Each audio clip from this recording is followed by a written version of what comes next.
You're listening to Thinking in Systems by Danella H. Meadows. One-page summary. Thinking in Systems is an introduction to systems analysis. Many aspects of the world operate as complicated systems, rather than simple cause-effect relationships. Many problems in the world manifest from defects in how the systems work. Understanding how systems work and how to intervene in them is key to producing the changes you seek. New section. What is a system? A system is composed of three things. 1. Elements, the individual things in the system. 2. Interconnections, the relationships between the elements. 3. Purpose or function, what the system achieves. To define it more cohesively, a system is a set of elements that is interconnected in a way that achieves its function. Many things in the world operate as systems.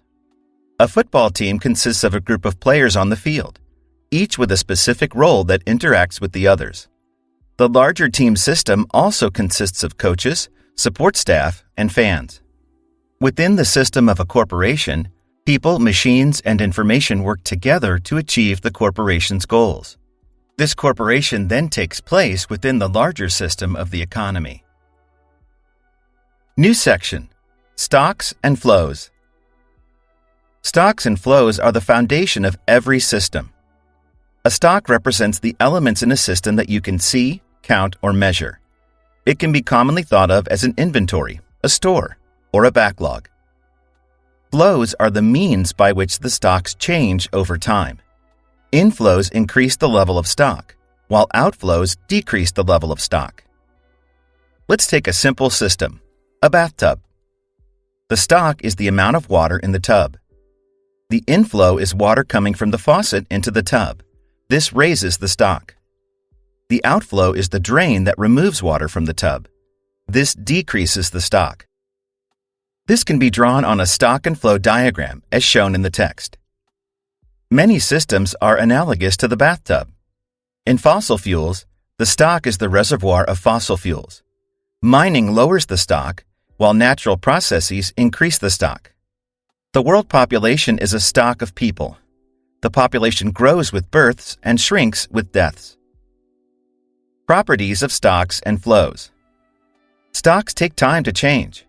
In a bathtub, think about how quick it is to change the inflow or outflow. It takes just a second to turn on the faucet. It takes minutes to fill the tub.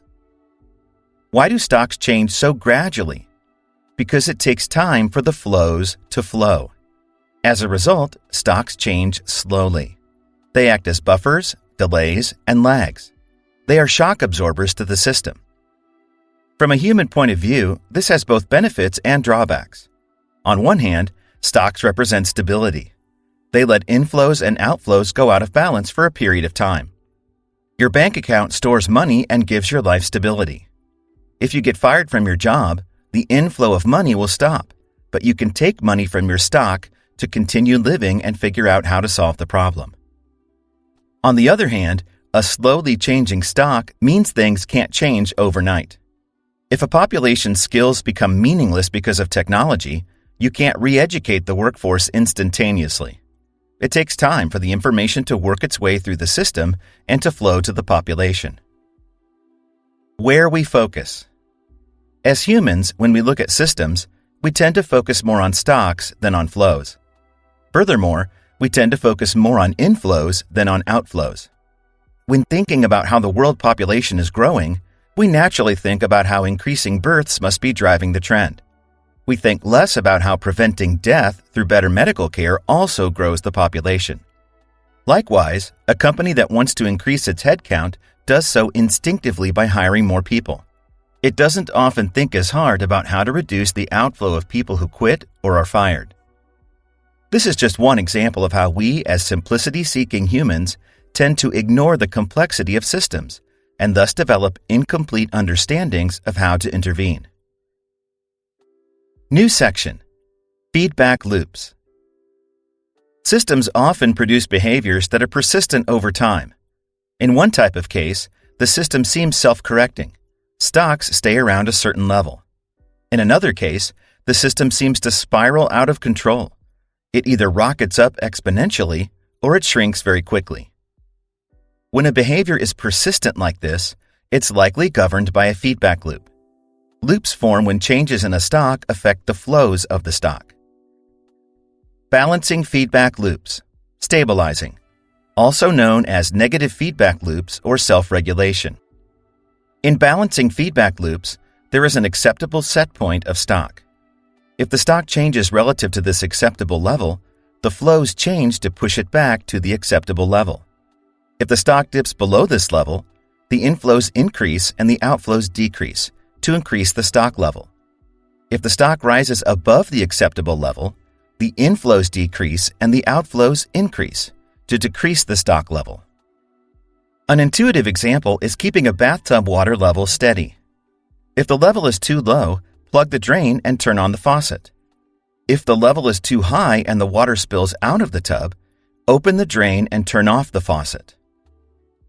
Reinforcing feedback loops, runaway. Also known as positive feedback loops, vicious cycles, virtuous cycles, flywheel effects, snowballing, compound growth, or exponential growth. Reinforcing feedback loops have the opposite effect of balancing feedback loops.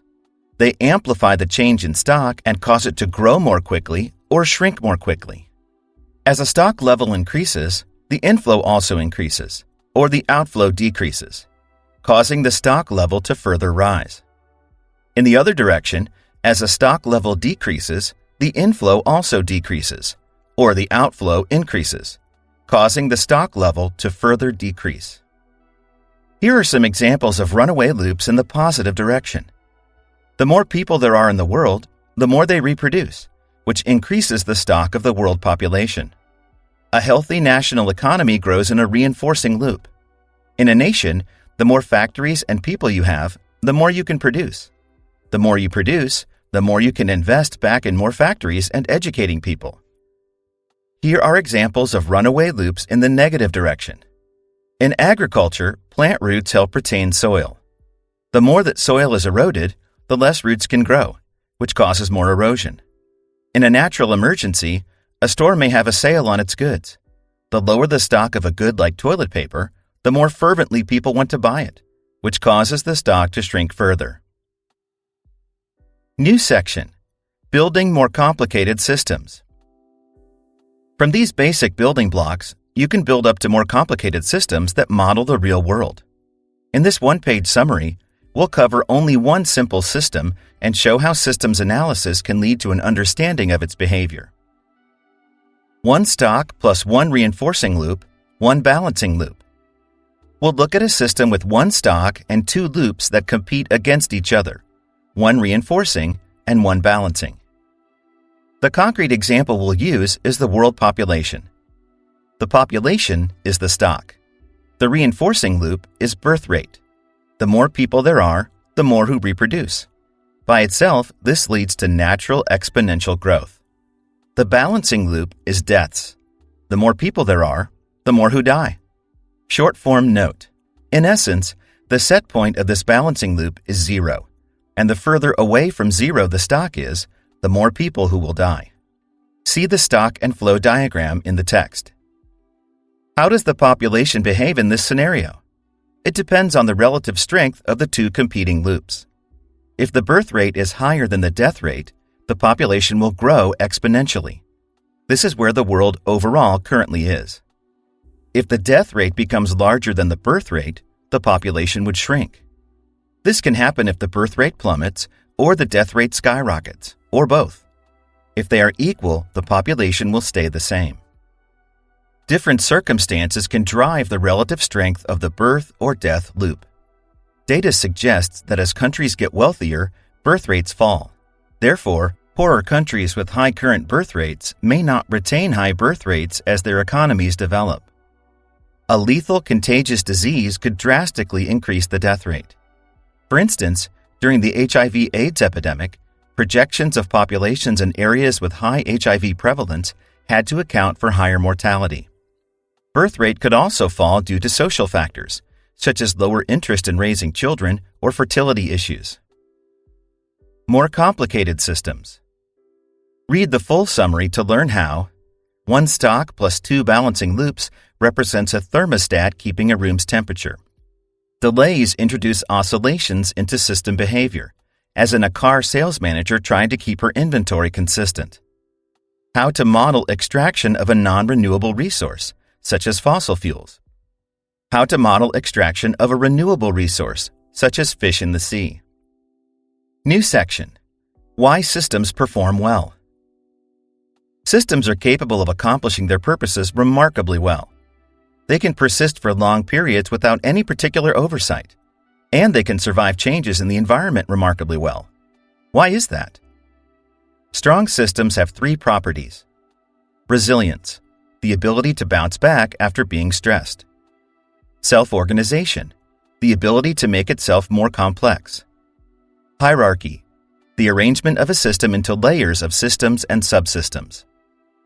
Creating systems that ignore these 3 properties leads to brittleness, causing systems to fail under changing circumstances. Resilience.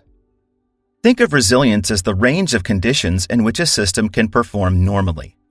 The wider the range of conditions, the more resilient the system.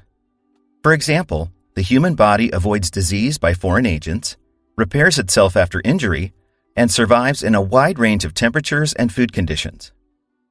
The stability of resilience comes from feedback loops that can exist at different layers of abstraction. There are feedback loops at the baseline level that restore a system. To increase resilience, there may be multiple feedback loops that serve redundant purposes and can substitute for one another. They may operate through different mechanisms and different timescales. Above the baseline loops, there are feedback loops that restore other feedback loops. Consider these meta-feedback loops. Even further, there are meta-meta feedback loops that create better meta-loops and feedback loops. At times, we design systems for goals other than resilience. Commonly, we optimize for productivity or efficiency and eliminate feedback loops that seem unnecessary or costly. This can make the system very brittle. It narrows the range of conditions in which the system can operate normally. Minor perturbations can knock the system out of balance.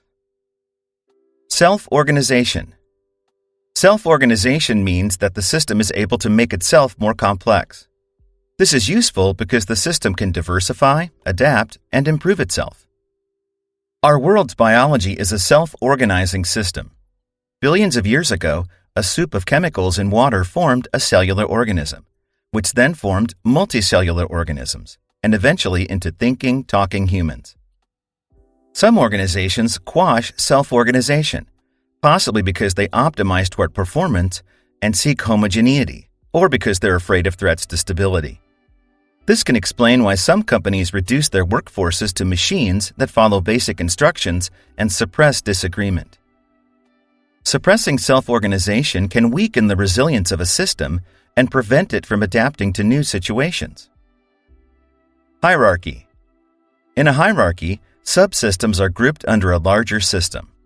For example, the individual cells in your body are subsystems of the larger system, an organ. The organs are in turn subsystems of the larger system of your body. You, in turn, are a subsystem of the larger systems of your family, your company, and your community, and so on. In an efficient hierarchy, the subsystems work well more or less independently, while serving the needs of the larger system. The larger system's role is to coordinate between the subsystems and help the subsystems perform better. The arrangement of a complex system into a hierarchy improves efficiency. Each subsystem can take care of itself internally, without needing heavy coordination with other subsystems or the larger system. Problems can result at both the subsystem or larger system level. If the subsystem optimizes for itself and neglects the larger system, the whole system can fail. For example, a single cell in a body can turn cancerous, optimizing for its own growth at the expense of the larger human system. The larger system's role is to help the subsystems work better and to coordinate work between them. If the larger system exerts too much control, it can suppress self-organization and efficiency. New section. How we fail in systems. We try to understand systems to predict their behavior and know how best to change them. However, we're often surprised by how differently a system behaves than we expected. At the core of this confusion is our limitation in comprehension. Our brains prefer simplicity and can only handle so much complexity. We also tend to think in simple cause-effect terms and in shorter timelines that prevent us from seeing the full ramifications of our interventions.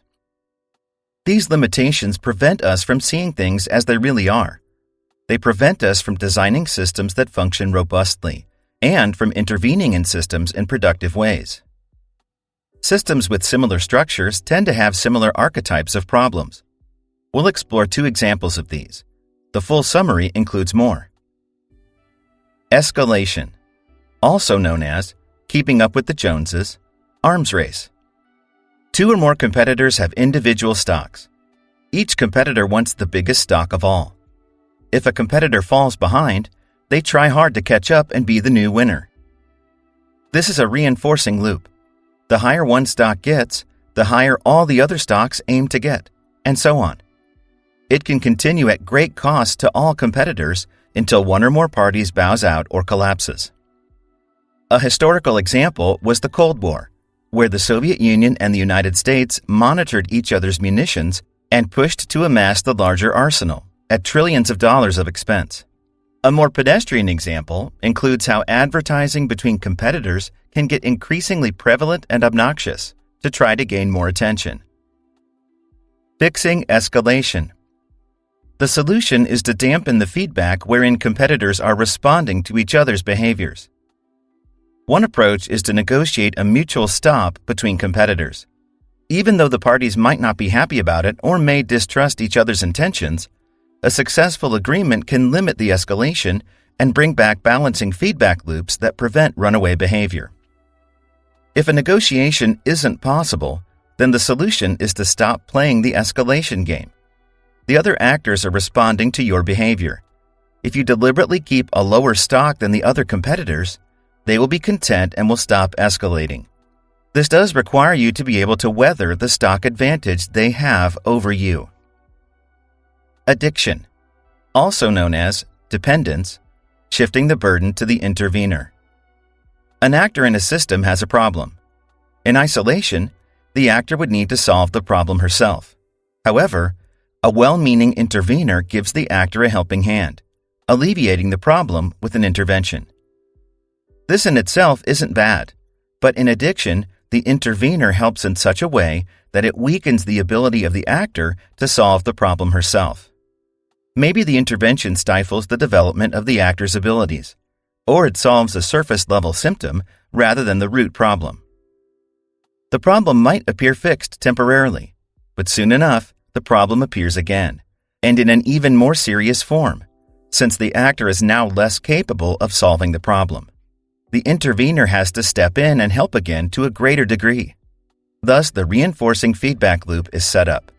More intervention is required, which in turn further weakens the actor's ability to solve it, which in turn requires more intervention. Over time, the actor becomes totally dependent on, addicted to, the intervention. An example is elder care in Western societies. Families used to take care of their parents until nursing homes and Social Security came along to relieve the burden. In response, people became dependent on these resources and became unable to care for their parents. They bought smaller homes and lost the skills and desire to care. Fixing addiction. When you intervene in a system, try to first diagnose the root cause of the issue. Why is the system unable to take care of itself? Then design an intervention that will solve the root cause and that won't weaken the system's ability to take care of itself. After you intervene, plan to remove yourself from the system promptly. More system problems. Read the full summary to learn more common system problems. Policy resistance, where a policy seems to have little effect on the system because the actors resist its influence. Example, the war on drugs. The rich get richer, where the winner gets a greater share of limited resources and progressively outcompetes the loser. Example, monopolies in the marketplace. Drift to low performance, where a performance standard depends on previous performance, instead of having absolute standards. This can cause a vicious cycle of ever-worsening standards. Example, a business loses market share, each time believing, well, it's not that much worse than last year.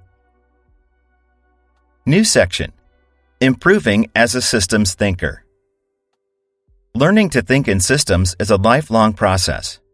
The world is so endlessly complex that there is always something new to learn.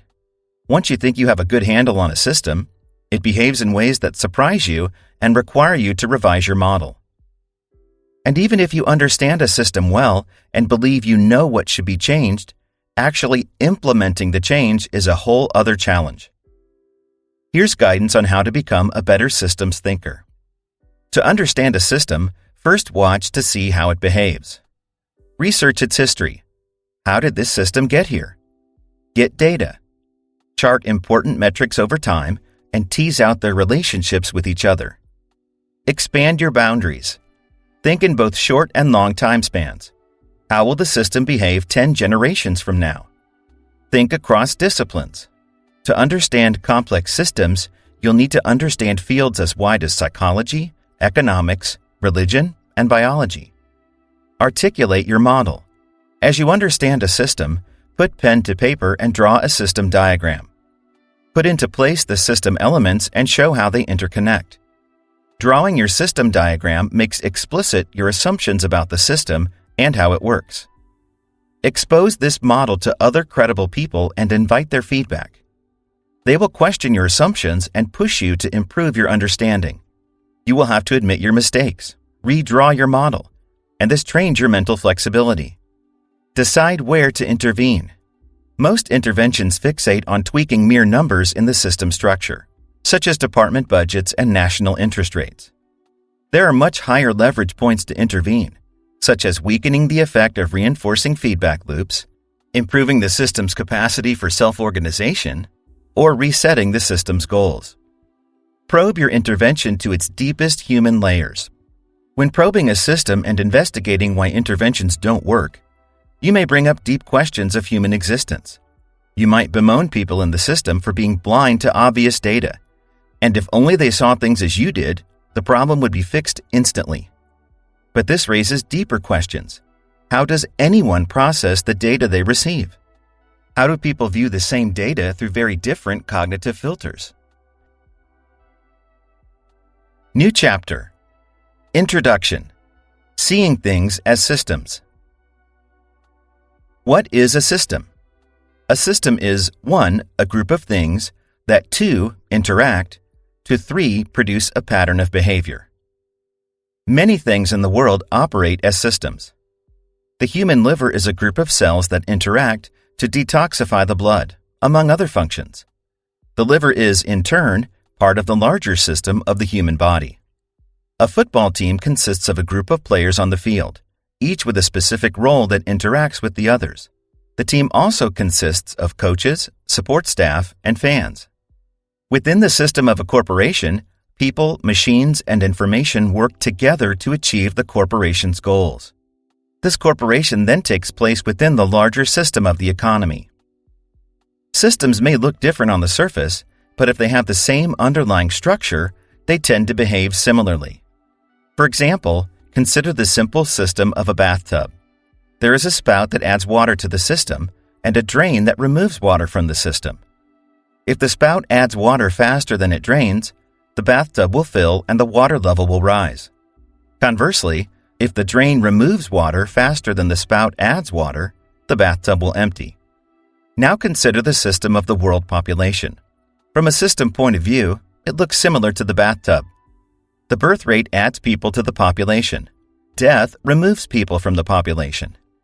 If the birth rate exceeds the mortality rate, the population will rise. If people die faster than they are born, the population will fall. In reality, if you look deeper, the world population is a much more complex system. It's subject to the economy, health science, and politics, each of which is its own complicated system. But from a certain simplified vantage point, the bathtub and the world population behave similarly. Understanding the underlying system and how it behaves may be the best way to change the system. New section. Cause and effect isn't enough. When we try to explain events in the world, we tend to look for simple cause and effect relationships. An oil company is blamed for greedily driving up the price of oil. When you get sick, you blame the cold virus for attacking your body. Drug addiction is blamed on the weak fortitude of the people addicted to drugs.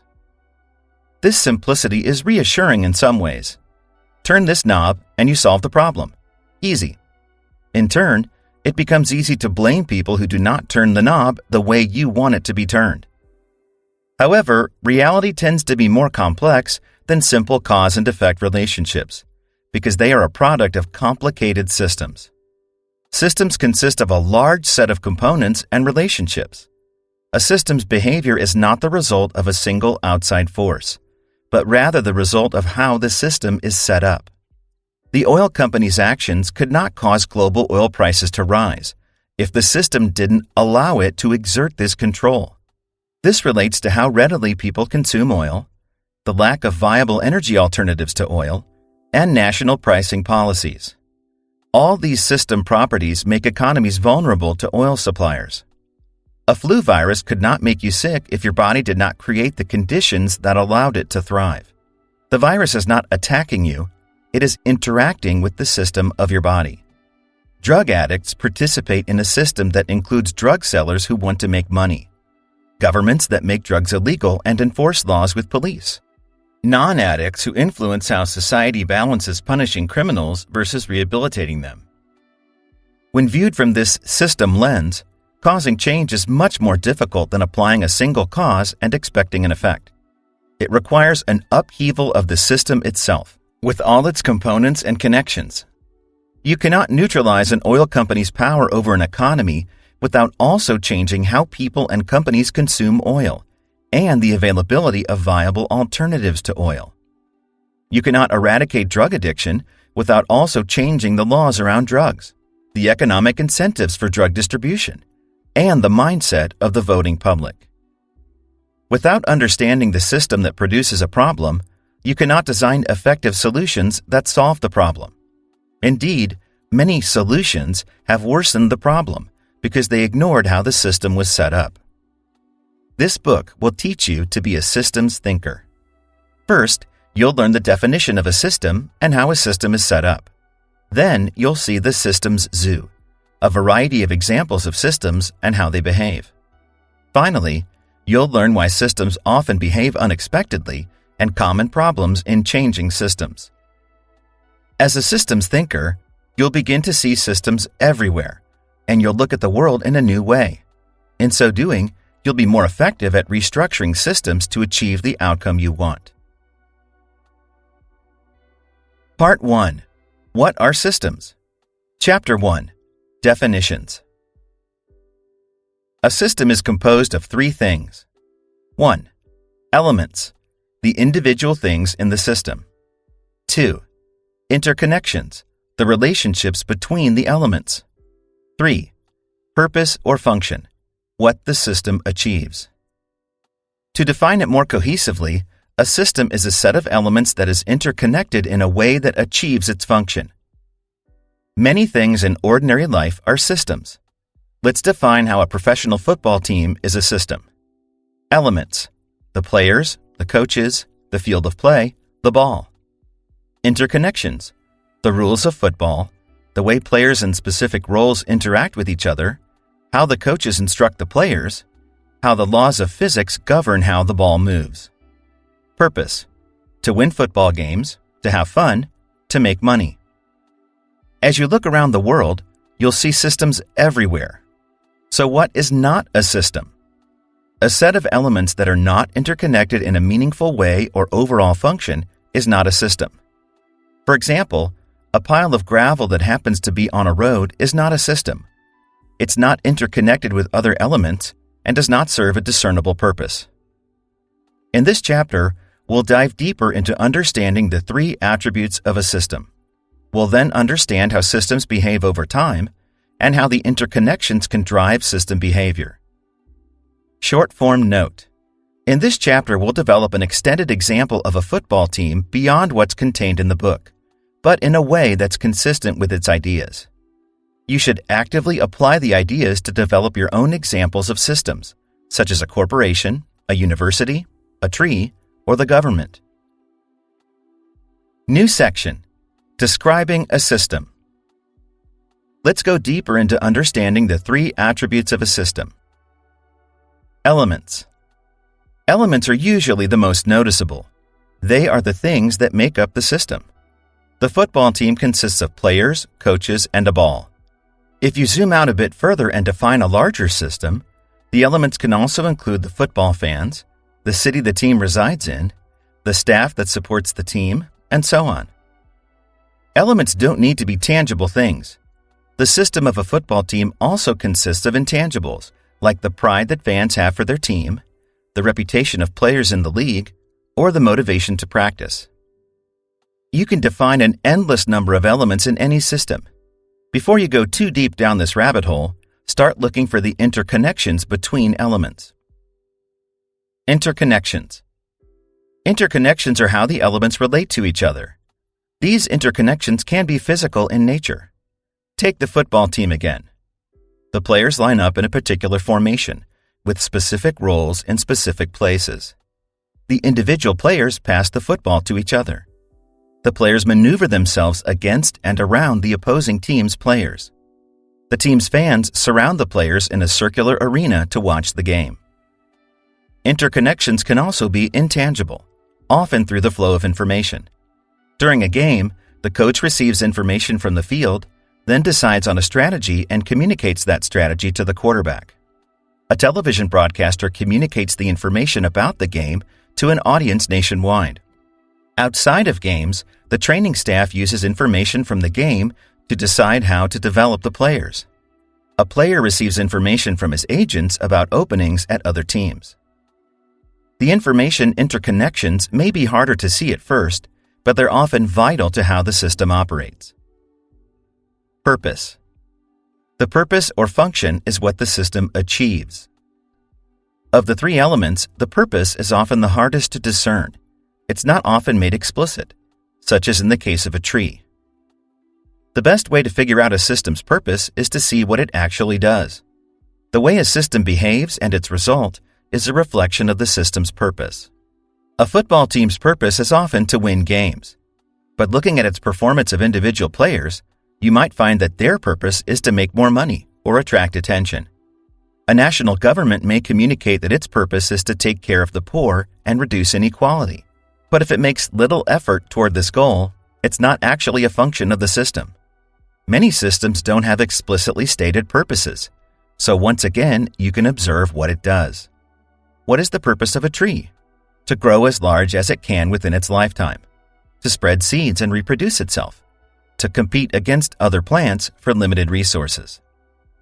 A vital purpose of most systems is to perpetuate itself. New section. Which aspect is most important? Which of the three aspects of a system is most important? The elements, interconnections, and purposes are all necessary, but they have different relative importances. To think about this, consider changing each item in a system one by one. Changing elements. You can change the individual players and coaches, but if you keep the same interconnections and purpose, it's still clearly a football team. Likewise, you can change the members of the U.S. Senate or a corporation, but they still maintain their identities. Thus, the specific elements are usually the least important in the system. Short form note. This is related to the ship of Theseus thought experiment. Changing interconnections. Changing the interconnections can dramatically change the system. Imagine changing the rules of the game from football to rugby, while keeping the same players. Or imagine a system where the players paid money to watch the fans. These are certainly not recognizably football teams, even if all the elements remain the same. Changing purpose. Changing the purpose can also be drastic. What if the goal of the team were to lose as many games as possible? What if the purpose were to make news headlines? The system would be very different, even if the elements and interconnections stayed the same. Therefore, typically, the purpose is often the most important determinant of a system, followed by interconnections, then by elements. However, sometimes changing an important element can also change the interconnections or the purpose. Changing China's leadership from Mao to Deng Xiaoping dramatically changed the nation's direction. Even though the 1 billion people and millions of organizations were exactly identical, their interconnections and their purpose became very different. New section: How systems relate to each other. Because you can now see systems everywhere you look, you might have seen that systems can be composed of other systems, and so on, in a fractal-like pattern. For example, each player on a football team is himself a complex system, consisting of his organ systems, his thinking, his own motivations. The multiple players together form a system of the playing team on the field. The players with the coaching staff form an overall system at a team level.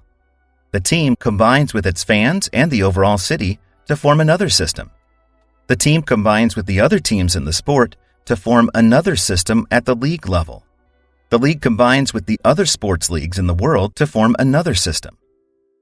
The systems can thus get quite complex, as we'll explore throughout the summary. The individual subsystems may have conflicting purposes from the overall system purpose, which can lower function of the system. For example, if the individual players on a football team care more about their personal reputation than the success of the team, the overall team system will perform poorly. For a system to function effectively, its subsystems must work in harmony with the overall system. Exercise: Define a system.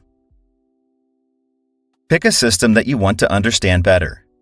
If you can't think of one, here are suggestions: your employer, your favorite store, your political party, an organism. Question number 1. What are the major elements of the system?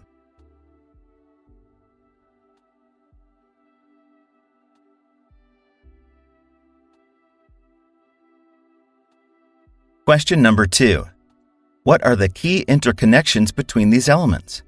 Think about physical interconnections as well as intangible ones based on transferring information.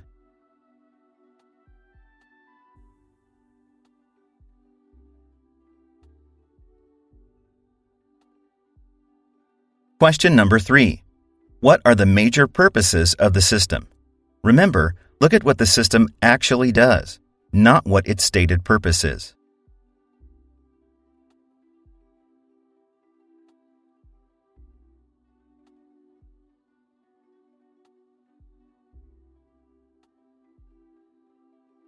Chapter 1-2 System Behavior. Next, we'll understand how systems behave over time by considering stocks and flows. This forms the basic foundation that lets us build up into more complex systems. New section: Stocks and flows. A stock represents the elements in a system that you can see, count, or measure. It can be commonly thought of as an inventory, a store, or a backlog. Flows are the means by which the stocks change over time. Inflows increase the level of stock, while outflows decrease the level of stock. Let's take a simple system: a bathtub. The stock is the amount of water in the tub. The inflow is the water coming from the faucet into the tub. This raises the stock. The outflow is the drain that removes water from the tub. This decreases the stock. This can be drawn on a stock and flow diagram, as shown in the text. The clouds signify wherever the inflow comes from and wherever the outflow goes to. To simplify our understanding of a system, we draw boundaries for what's important for understanding the system and ignore much of the outside world. Many systems are analogous to the bathtub. In fossil fuels, the stock is the reservoir of fossil fuels. Mining lowers the stock, while natural processes increase the stock. The world population is a stock of people. The population grows with births and shrinks with deaths. Your self-confidence is a stock. It grows with compliments and personal triumphs. It shrinks with project failures and insults. System dynamics. Systems like bathtubs and world populations are usually not static. They change over time. The inflows and outflows change, which causes the stocks to change. Let's consider how you can change the flows in a bathtub by manipulating the inflow and the outflow. The bathtub starts off empty. You plug the drain and turn on the faucet. This causes the water level, or the stock, to rise. When the bathtub is full, you turn off the faucet. The water level stays the same, because water is neither flowing in nor out. You open the drain. The water level starts decreasing. At some point halfway, you turn on the drain again. The water is flowing in at the same rate that it's leaving, so the water level stays the same. This behavior can be put on a graph, as shown in the text, which visualizes the system over time.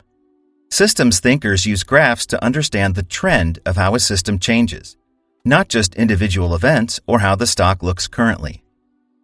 The bathtub should be an intuitive model, and it's simple as it represents just one stock, one inflow, and one outflow. But from this basic example, you can find a few general properties of systems. If the inflows exceed the outflows, the stock will rise. If the outflows exceed the inflows, the stock will fall. If the outflows balance the inflows, the stock will stay the same, at a level of dynamic equilibrium. Where we focus. As humans, when we look at systems, we tend to focus more on stocks than on flows. Short-form note. This might be because the stock is much more obvious and tangible than the flows. This is also related to how elements in a system are more easily recognizable than the interconnections. Furthermore, we tend to focus more on inflows than on outflows. When thinking about how the world population is growing, we naturally think about how increasing births must be driving the trend. We think less about how preventing death through better medical care also grows the population. Likewise, a company that wants to increase its headcount does so instinctively by hiring more people. It doesn't often think as hard about how to reduce the outflow of people who quit or are fired. Changing the outflows can have very different costs than changing the inflows. Properties of stocks and flows. Stocks take time to change. In a bathtub, think about how quick it is to change the inflow or outflow. It takes just a second to turn on the faucet. It takes minutes to fill the tub. Why do stocks change so gradually? Because it takes time for the flows to flow. As a result, stocks change slowly. They act as buffers, delays, and lags. They are shock absorbers to the system. From a human point of view, this has both benefits and drawbacks. On one hand, stocks represent stability. They let inflows and outflows go out of balance for a period of time. A stock buys you time to solve the problem and experiment. A car's gas tank gives the car operational stability. The engine can draw gas from the tank as it needs it. In contrast, imagine if you had to provide gas every second to the car at exactly the moment it needed it, or the engine would shut down. The storage tank gives the car system stability. Your bank account stores money and gives your life stability. If you get fired from your job, the inflow of money will stop. But you can take money from your stock to continue living and figure out how to solve the problem.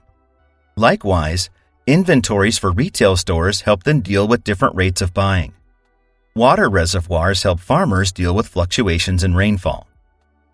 On the other hand, a slowly changing stock means things can't change overnight. If we cut down all the trees in a rainforest, they can't be planted overnight. They can only be replenished as quickly as the inflow of new trees. If a population's skills become meaningless because of technology, you can't re-educate the workforce instantaneously. It takes time for the information to work its way through the system and to flow to the population. If you understand that stocks take time to change, you'll have more patience to guide the system to good performance. Decisions influence stocks. As agents in a system, we make decisions to adjust the level of a stock to where we think it should be. Your financial decisions depend on the stock of money in your bank account. If you feel you have too little money, you decrease spending and increase earnings to increase the stock of money. If a store has too much inventory, it runs sales or increases ads to decrease stock. If you look at the world through a systems lens, you'll see a large number of stocks and flows that adjust the levels of stocks. New section. Feedback loops. Systems often produce behaviors that are persistent over time. In one type of case, the system seems self-correcting. Stocks stay around a certain level. In another case, the system seems to spiral out of control. It either rockets up exponentially or it shrinks very quickly. When a behavior is persistent like this, it's likely governed by a feedback loop. Loops form when changes in a stock affect the flows of the stock. Balancing feedback loops. Stabilizing. Short-form note. Balancing feedback loops are also known as negative feedback loops or self-regulation. In balancing feedback loops, there is an acceptable set point of stock. If the stock changes relative to this acceptable level, the flows change to push it back to the acceptable level. If the stock dips below this level, the inflows increase and the outflows decrease to increase the stock level. If the stock rises above the acceptable level, the inflows decrease and the outflows increase to decrease the stock level. An intuitive example is keeping a bathtub water level steady. If the level is too low, plug the drain and turn on the faucet. If the level is too high and the water spills out of the tub, open the drain and turn off the faucet. Your bank account is another example of balancing feedback loops. If the stock of money is below what's acceptably comfortable to you, you'll likely work more and spend less money. In contrast, if you have a windfall and money rises above your acceptable level, you'll likely work less and spend more. Balancing feedback loops tend to create stability, and they keep a stock within an acceptable range. Reference the stock and flow diagram as shown in the text. A property of balancing feedback loops is that the further away the stock is from the desired level, the faster it changes. A boiling cup of water cools its temperature more quickly than a lukewarm cup of water. For your personal finances, you would behave much more extremely if you suddenly became bankrupt than if you lost $100. Reinforcing feedback loops. Runaway. Short-form note. Reinforcing feedback loops are also known as positive feedback loops, vicious cycles, virtuous cycles, flywheel effects, snowballing, compound growth, or exponential growth.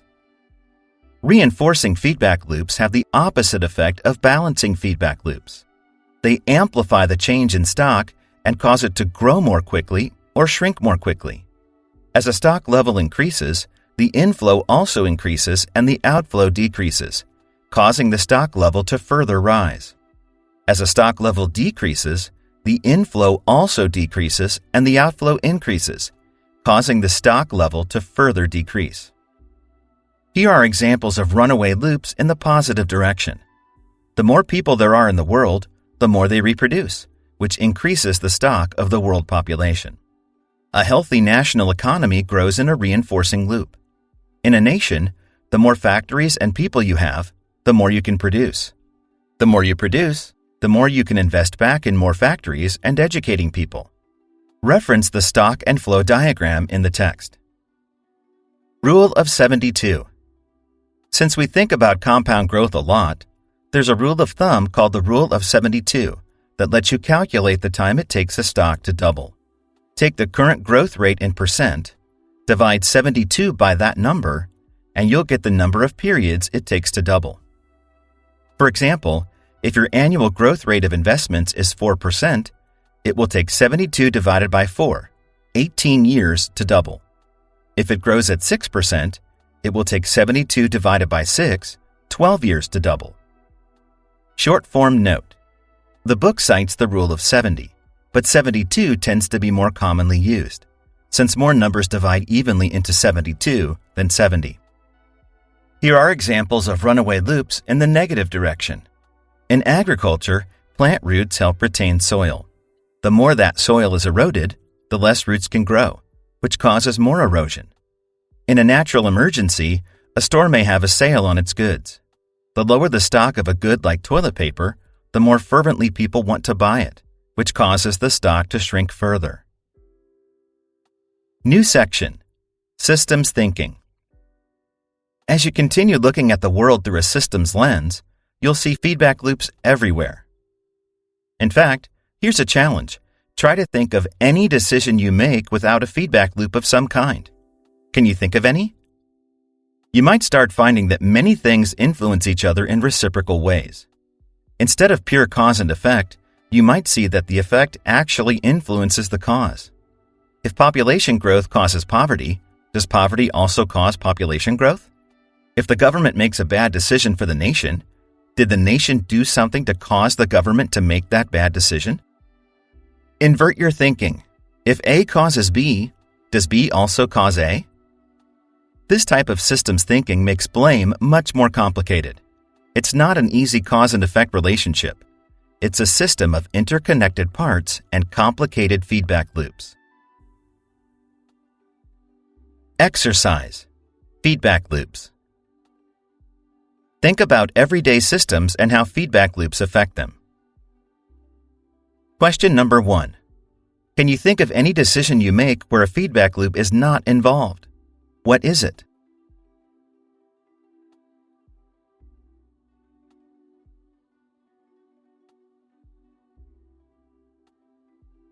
Question number 2.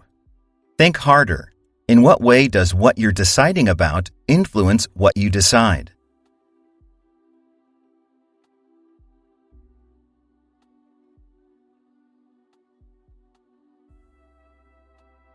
Question number 3.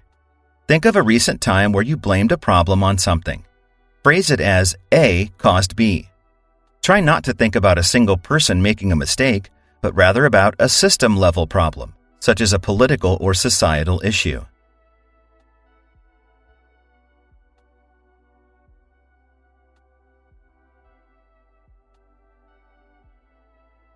Question number 4. Now invert the situation. Is it possible that B caused A? How could this be true?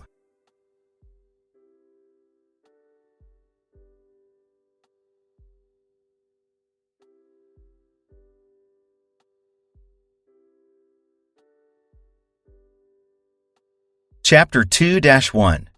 Building more complicated systems. In reality, systems are much more complex than the simple examples we've covered so far. A single stock may not just have an inflow and outflow, but really have multiple flows in and out, as well as multiple balancing and reinforcing loops working in opposite directions. A single flow may affect dozens of stocks. Feedback loops affect each other, reinforcing each other or balancing each other. For example, the world population has an inflow representing birth rate, but birth rate is influenced by a vast number of inputs, such as the overall economy, healthcare, and politics, which are themselves complex systems. In this chapter, we'll take what we've learned and build up to more complicated systems, which are simplistic models of real-world systems. The author calls this collection of systems a zoo, which is an appropriate metaphor. Like in a zoo, these animals are removed from their natural complex ecosystem and put in an artificially simplistic environment for observation. But they give a hint of patterns in the real world and yield surprisingly insightful lessons. New section. 1 stock plus 2 balancing loops. First, we'll look at a system with 1 stock and 2 balancing loops that compete against each other. We know that a balancing loop tries to bring a stock back to a set point. What happens when 2 balancing loops have different set points but act on the same stock? The concrete example we'll use is a thermostat that heats a room that is surrounded by a cold environment. The stock is the temperature of the room. One balancing loop is the cold outside environment, which constantly absorbs heat from the room that leaks through the walls and windows. This loop tries to bring the room's temperature down to the cold outside temperature. The other balancing loop is the thermostat and the furnace, which tries to bring the room's temperature up to the thermostat temperature. The stock and flow diagram can be seen in the text. So how does the system behave? It depends on which balancing loop is stronger. If the room insulation is airtight and the furnace is strong, the heating loop is much stronger.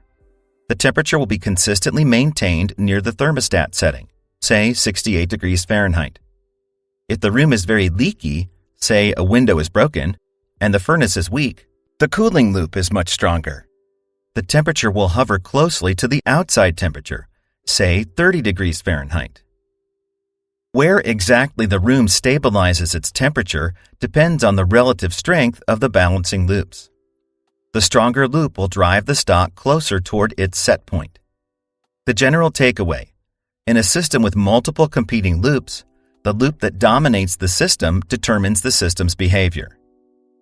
One implication of two competing loops is that the stock levels off at a point near to the stronger loop's set point, but not exactly at it. If a thermostat is set to 68 degrees Fahrenheit, the room temperature will level off slightly below 68 degrees Fahrenheit, because heat continues to leak from the stock even as the furnace generates heat. For this reason, people often set the thermostat to a bit above the temperature they want, or thermostats temporarily overshoot to bring the temperature above the set point. The strength of the loops may also vary over time. For example, the outside temperature drops during night and rises during day. Thus, the cooling loop is stronger at night and weaker during the day. If the heating loop stayed at the same strength throughout the day, then you'd find the room temperature would drop more at night than during the day. By understanding the strengths of the loops and how they fluctuate over time, you can predict the room temperature. A thermostat is fairly unimportant in the grand scheme of things, but think about how this system applies to your paying off credit card debt. To pay off the debt, you need to pay not just the current bill, but also cover the interest generated while you're paying. Otherwise, you will never quite pay off your bill. This applies equally to the national debt. New section: one stock plus two balancing loops with delay. We'll now take the system we just discussed, one stock with two balancing loops, and introduce delays. Delays are common in the real world. It takes time to transmit information, to process the information, to act on the information, and to get the result of your actions. All of these delays disrupt how the system behaves.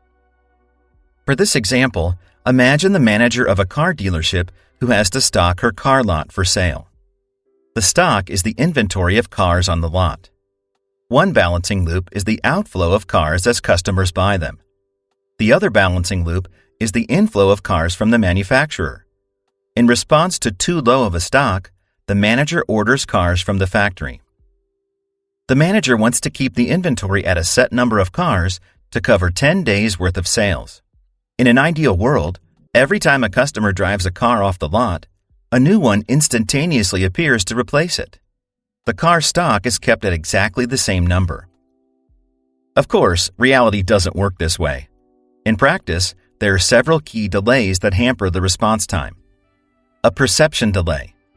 Instead of deciding based on each day's data, the manager averages out the inventory changes over the past 3 days. This prevents the manager from overreacting to short-term fluctuations, but it introduces a delay in case of a major sudden change. A response delay. Instead of ordering all the cars she needs at once, the manager meters out the order over 3 days. This again avoids overcorrections. A delivery delay. It takes a week for the factory to get the order and deliver the cars. At an equilibrium, these delays aren't a big deal. The manager can figure out the typical rate of car sales and adjust for all the delays. The car lot stays at a steady number. But let's look at a new situation. Say there's a sudden permanent increase in daily car sales of 15%.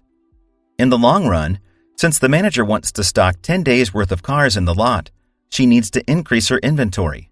Again, in an ideal world, the cars would just appear instantaneously on the lot without any delay, and she'd be set. But the real world has delays. What's the effect of all of these delays? Surprisingly, the delays cause oscillations, as shown in the graph in the text. Why does this happen? In essence, the delays cause decision-making that falls out of sync with what the car lot really needs.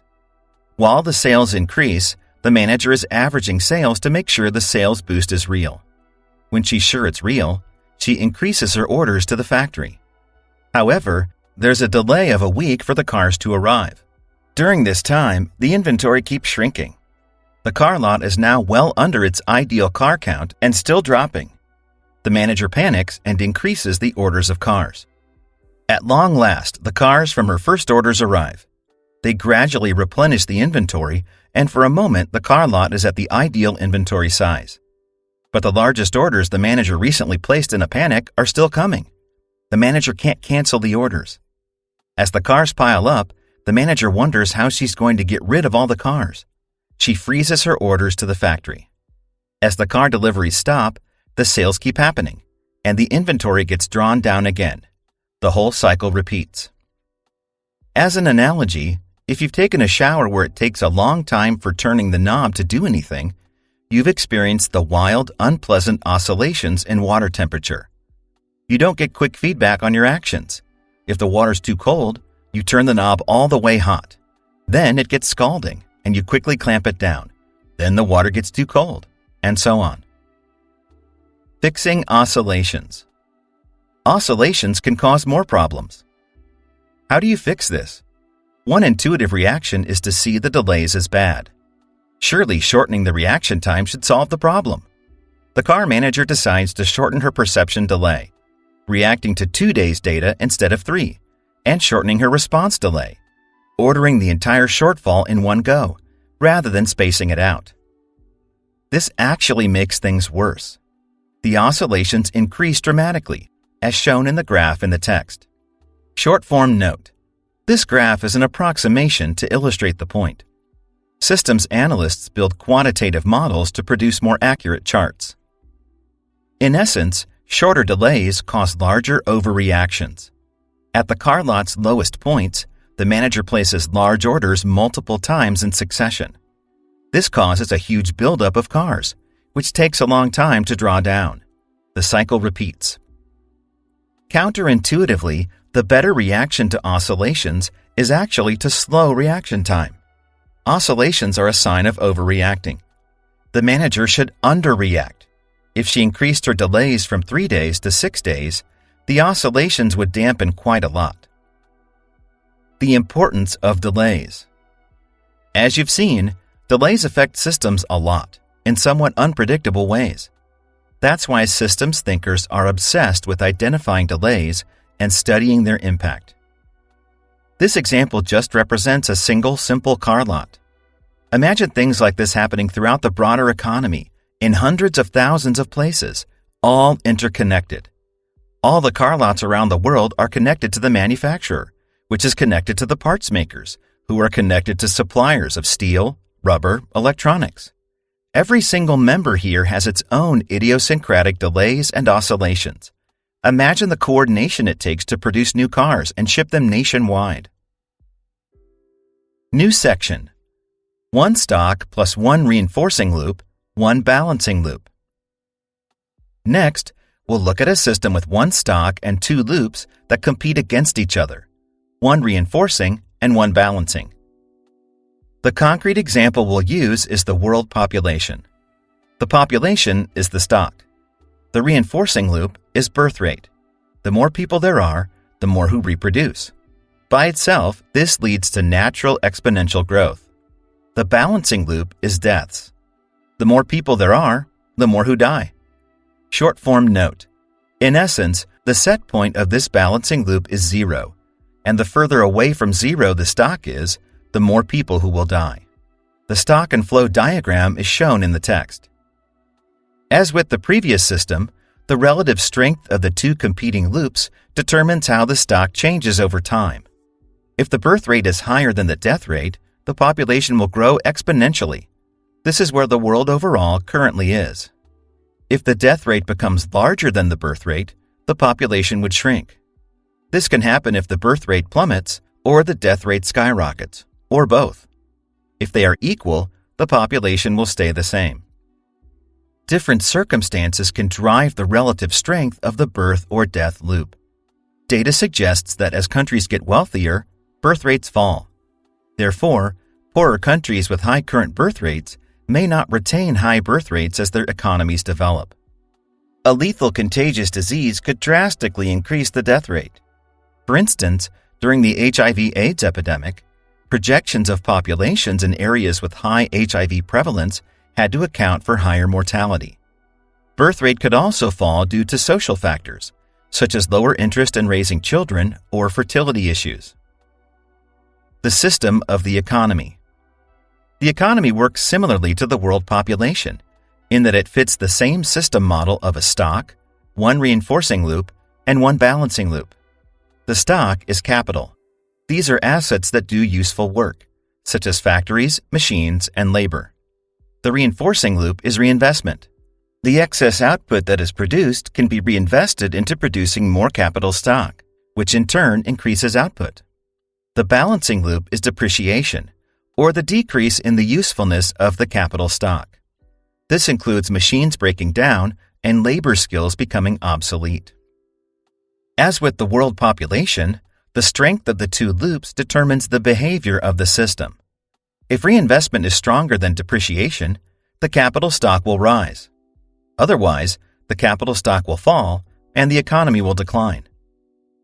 And again, changing the circumstances can change the strengths of the loops. New technology that reduces the breakdown of industrial machines decreases depreciation. Inversely, political actions that reduce reinvestment can weaken an economy. You can see how two systems that look very superficially different actually behave similarly. This is the type of insight that systems thinking yields. And of course, the population and economy are inextricably intertwined. People contribute labor to the economy and they consume within it. Likewise, the economy affects the population's birth rates and death rates. Systems can get complicated very quickly. Chapter 2-2 Two Stock Systems. So far, we've just focused on one-stock systems. In the models, we haven't worried too much about where the inputs came from and how much there were. The population model assumes infinite food. The thermostat model assumes infinite gas to the furnace. But in the real world, the inputs have to come from somewhere. In a system model, the inflow into a stock comes from another stock, which is finite. This finite stock causes a constraint on growth. The population can't grow forever, and the economy can't grow forever. We'll explore this here with two system models, one with a non-renewable stock, oil mining, and one with a renewable stock, commercial fishing. Changing whether the stock is renewable changes the implications of how growth ends. New section: renewable stock and a non-renewable stock. Consider a reservoir of oil underground. The stock of oil is finite. There is an outflow as the oil is mined. Short-form note: there is also a very slow inflow of generation of fossil fuels through geological processes, but this occurs over millions of years and is so slow that it's irrelevant in this situation. The company that decides to mine this oil reservoir is a system. The system looks a lot like the system of the economy we just discussed. There is a capital stock, for example, building a mining rig, an inflow of investment in a reinforcing loop, and an outflow of depreciation in a balancing loop. These two systems are connected by one element: the profit from the oil that is mined. Simplistically, the more oil that is mined, the higher the total profit, which is reinvested into the capital stock. This higher capital stock then mines the resource at a faster rate. In this simplistic system, the capital stock would just grow exponentially, mining faster and faster until the stock is depleted, as shown in the diagram in the text. But we'll add one complication to this system. The oil gets harder to extract as the stock goes down. In the real world, this is true. The oil gets deeper and needs more drilling to access, or it becomes more dilute and more costly to purify. This builds a more complicated feedback loop that ties together the two systems. The more oil that is extracted, the more the profit, and the more reinvestment into capital. The more capital, the faster oil is extracted, and the lower the stock. The lower the stock, the more costly it becomes to extract oil, and the lower the profit. The lower the profit, the lower the capital investment rate. This feedback loop leads to a predictable behavior of the system. While the oil is easy to extract, profit grows and is reinvested in capital. At a certain point when the stock gets low enough, the marginal barrel of oil becomes unprofitable to extract. Since profits have dwindled, it no longer makes sense to reinvest in capital stock. The stock depreciates over time, which causes the extraction rate to fall. The stock is not depleted to zero. A certain amount of oil remains in the ground, too costly to mine. Oil companies clearly know this behavior, so before an oil field runs out, they've already invested in discovering new oil sources elsewhere. Implications of the system. Now that you understand the behavior of the system, nudges to different points in the system can influence its behavior. New technology can increase the efficiency of extracting oil, thus decreasing the cost. This can allow a reservoir that was unprofitable 40 years ago to become profitable again. Short-form note. This is what hydraulic fracturing technology, or fracking, enabled, a way to extract natural gases that were previously unprofitable to capture. So far, we have been fixing the price per oil barrel. In reality, price fluctuates. If the price of oil suddenly skyrockets, oil mines that were unprofitable at a certain cost of mining can become profitable again. In contrast, if the price of oil plummets, many oil fields shut down, since the cost of operating exceeds the price of oil they extract. Short-form note. When oil prices plummet, say due to price wars between foreign oil producers, it might sound good for the average consumer, but it's bad for the domestic energy industry. Oil rigs need to shut down and workers are laid off. And it's also bad for investment in alternative energy development. There is less incentive to develop alternatives when fossil fuels are cheap. The book explores a final consequence of this system. Increasing the size of the stock does not proportionately increase the time that the resource lasts. If the size of the oil reservoir doubled, the reservoir would not last for double the amount of time. This is because the capital stock grows exponentially. Even if the global oil reservoir were instantaneously doubled, at a capital growth rate of 5% per year, the peak extraction time would only be extended by 14 years. Recall the rule of 72 from earlier. And the higher capital stock grows, the steeper the plummet when the stock becomes depleted. In real terms, these are jobs that disappear and communities that are battered. Note the graph in the text. Short-form note. While the book steers away from explicit political statements, the implication is that the more we reinvest in harvesting a non-renewable resource like fossil fuels and avoid developing alternatives, the higher the capital stock and extraction rate will grow, and the steeper the fall will be when the resource depletes. New section. 2 renewable stocks.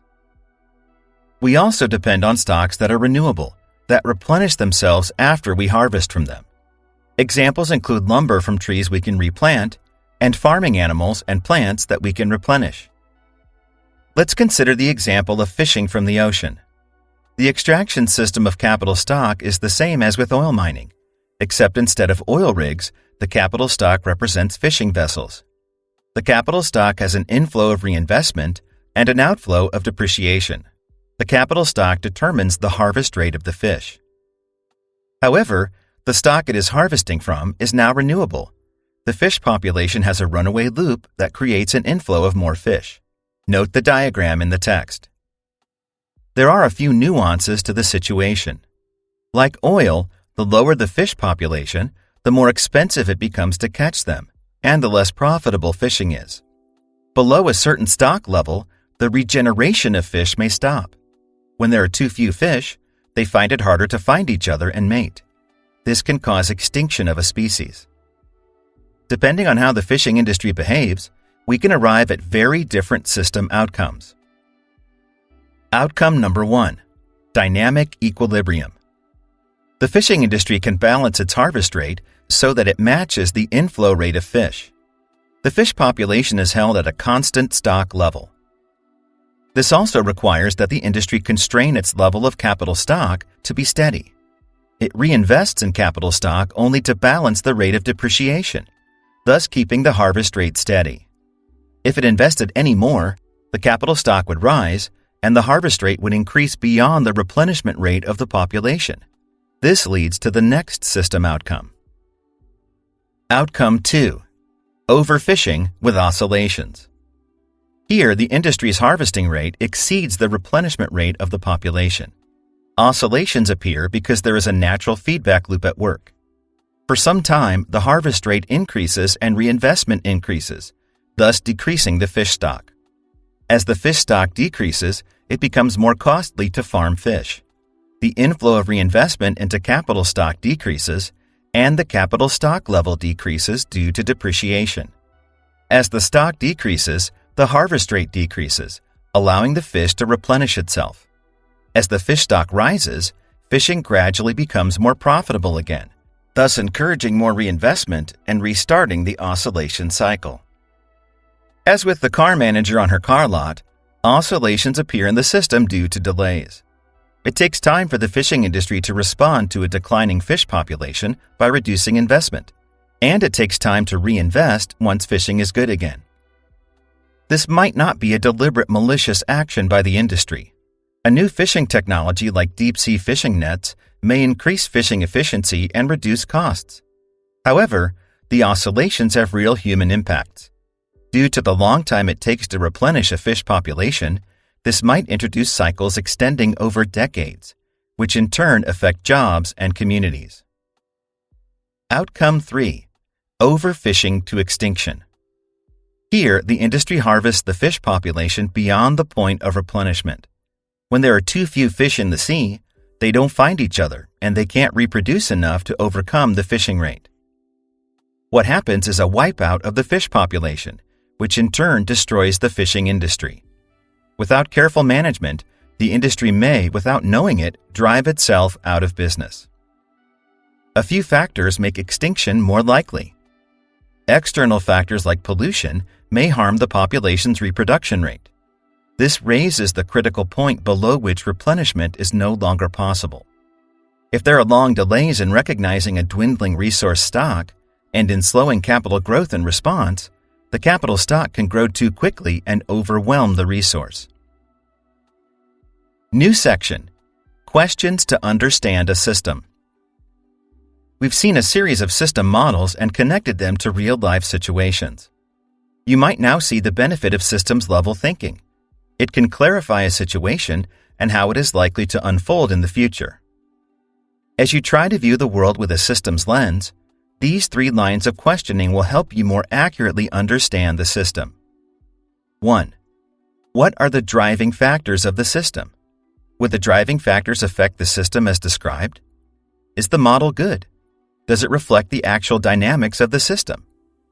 2. What is causing the driving factors? Are there feedback loops at work? Surely the cause influences the effect, but does the effect influence the cause?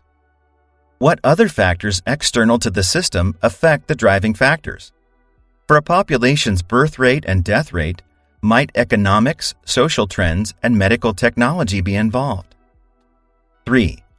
How likely are the driving factors to unfold as predicted?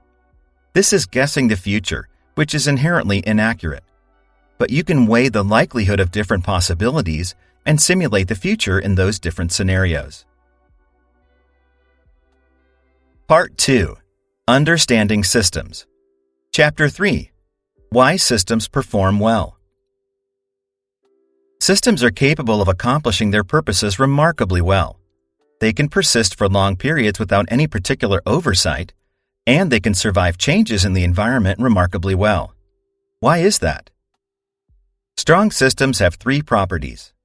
Resilience, the ability to bounce back after being stressed. Self-organization, the ability to make itself more complex. Hierarchy, the arrangement of a system into layers of systems and subsystems. We'll discuss each one in more detail. New section: Resilience. A resilient system is able to persist after being stressed by a perturbation. The human body avoids disease by foreign agents, repairs itself after injury, and survives in a wide range of temperatures and food conditions. An economy can work its way out of a grave unexpected event and out of recessions. Think of resilience as the range of conditions in which a system can perform normally. The wider the range of conditions, the more resilient the system. Resilience doesn't mean that the behavior is static or a flat line. Dynamic systems, like the year-long oscillation of a tree growing in spring and shedding leaves in fall, can be resilient as well. Resilience just means that the normal behavior of a system persists through perturbations. What creates resilience? The stability of resilience comes from feedback loops that can exist at different layers of abstraction. There are feedback loops at the baseline level that restore a system, like what we've talked about. To increase resilience, there may be multiple feedback loops that serve redundant purposes and can substitute for one another. They may operate through different mechanisms and different timescales. Above the baseline loops, there are feedback loops that restore other feedback loops. Consider these meta-feedback loops. Even further, there are meta-meta feedback loops that create better meta loops and feedback loops. To understand this, consider the human again. The body has baseline feedback loops that regulate our breathing and injury repair without our thinking about it. Above this, we also have a brain that can consciously regulate our behavior, discover drugs that influence our bodily feedback loops, and design economies that help us discover drugs. The human body is thus a remarkably resilient system. Problems from ignoring resilience. At times, we design systems for goals other than resilience. Commonly, we optimize for productivity or efficiency. This can make the system very brittle. It narrows the range of conditions in which the system can operate normally. Minor perturbations can knock the system out of balance. Examples include modern agriculture, which is biologically selected for cows that produce more milk than is natural. To compound the problem, farmers then apply growth hormones to stimulate milk production, which further diverts the body's resources from health. The cow has become less resilient, is more susceptible to being sick, and thus requires antibiotics to ward off infections. Just-in-time manufacturing, which brings parts to the manufacturer just when they're needed. This is efficient because it reduces inventory, but it makes the system more vulnerable to shocks in the supply chain. Large organizations can lose their ability to respond to changes in the marketplace because the information and decisions have to struggle through too many layers. Beware of designing a system that is brittle and cannot heal itself after a perturbation. New section: Self-organization. Self-organization means that the system is able to make itself more complex. This is useful because the system can diversify, adapt, and improve itself. Our world's biology is a self-organizing system. Billions of years ago, a soup of chemicals in water formed a cellular organism, which then formed multicellular organisms, and eventually into thinking, talking humans. What creates self-organization? While self-organization can lead to very complex behaviors, its cause doesn't need to be complex. In fact, a few simple rules can give rise to very complex behavior. Short-form examples. The biological development described above occurred through the combination of a few simple rules. Life is encoded in DNA, which gives rise to the proteins and biochemical systems that allow an organism to function. Mutations in DNA create variations that change the organism's ability to survive. The organism passes these mutations to its offspring. Through natural selection, the organisms that can reproduce more successfully do so, thus driving evolution of the population. From these rules, a unicellular organism can ultimately lead to humans. Similarly, the economy, a complex system, largely works with a few simple rules, such as use money as a medium of exchange, allow people to benefit their own self-interest by producing things of value to other people. Simple rules like this can allow an apple farmer to trade with a furniture maker, and ultimately give rise to a complex economy, consisting of a vast web of relationships that functions productively without any global supervisor. Problems from ignoring self-organization. Self-organization produces unexpected variations. It requires experimentation and tolerance of whole new ways of doing things. Some organizations quash self-organization, possibly because they optimize toward performance and seek homogeneity, or because they're afraid of threats to stability. This can explain why some companies reduce their workforces to machines that follow basic instructions and suppress disagreement. Suppressing self-organization can weaken the resilience of a system and prevent it from adapting to new situations. New section: Hierarchy. In a hierarchy, subsystems are grouped under a larger system. There are many nested layers in the hierarchy of our world. Let's take you as an example. The individual cells that make up your body are highly complex systems in their own right. Together, the cells work together as organs, forming the larger system of the human organism. You work as part of a larger system of multiple people, such as a family, a company, and your local community. These systems of people form larger systems, such as cities, states, and nations. And altogether, these form a worldwide human system. As systems self-organize and increase their complexity, they tend to generate hierarchies naturally. For example, a single business founder has too much work, so she hires support staff and oversees them. A single cell developed into multicellular organisms, with each cell having specialized roles within the organism. Why hierarchy? In an efficient hierarchy, the subsystems work well more or less independently, while serving the needs of the larger system. The larger system's role is to coordinate between the subsystems and help the subsystems perform better. The arrangement of a complex system into a hierarchy improves efficiency. Each subsystem can take care of itself internally, without needing heavy coordination with other subsystems or the larger system. This arrangement reduces the information that the subsystem needs to operate, preventing information overload. It also reduces delays and minimizes the need for coordination. For example, your pancreas senses blood glucose and secretes insulin, without needing to ask your legs or your brain whether it's okay.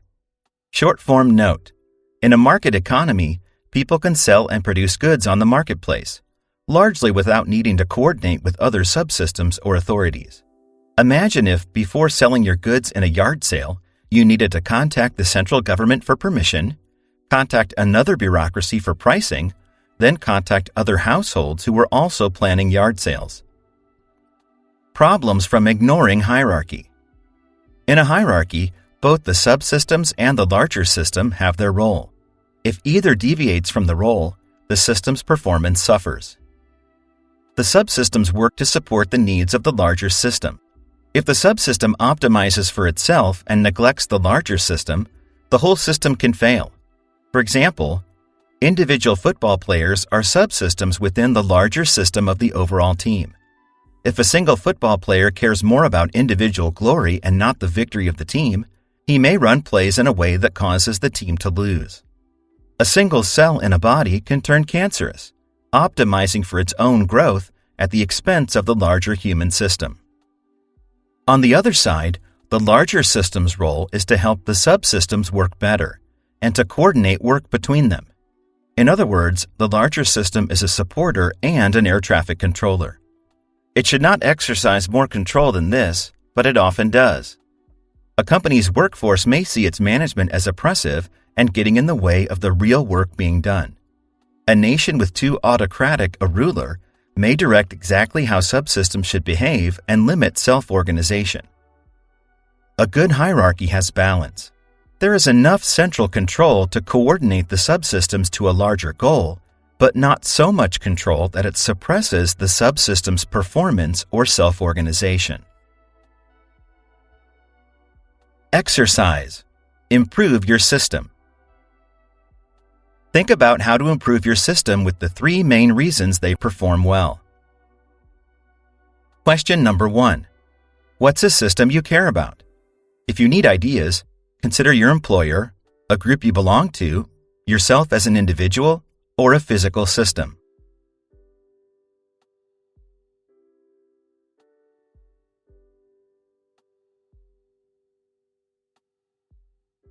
Question number 2. Is this system resilient? What is the range of conditions in which the system can perform naturally? How can you improve the system's resilience?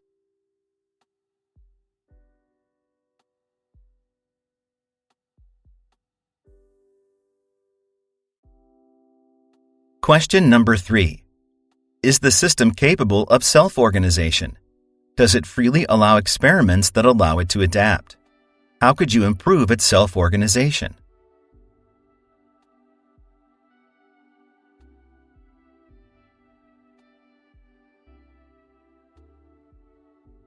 Question number 4. Does the system have a capable hierarchy? Can the subsystems work independently with minimal communication with other systems? Does the larger system function to support the subsystems in pursuit of a larger goal? How can you improve the hierarchy?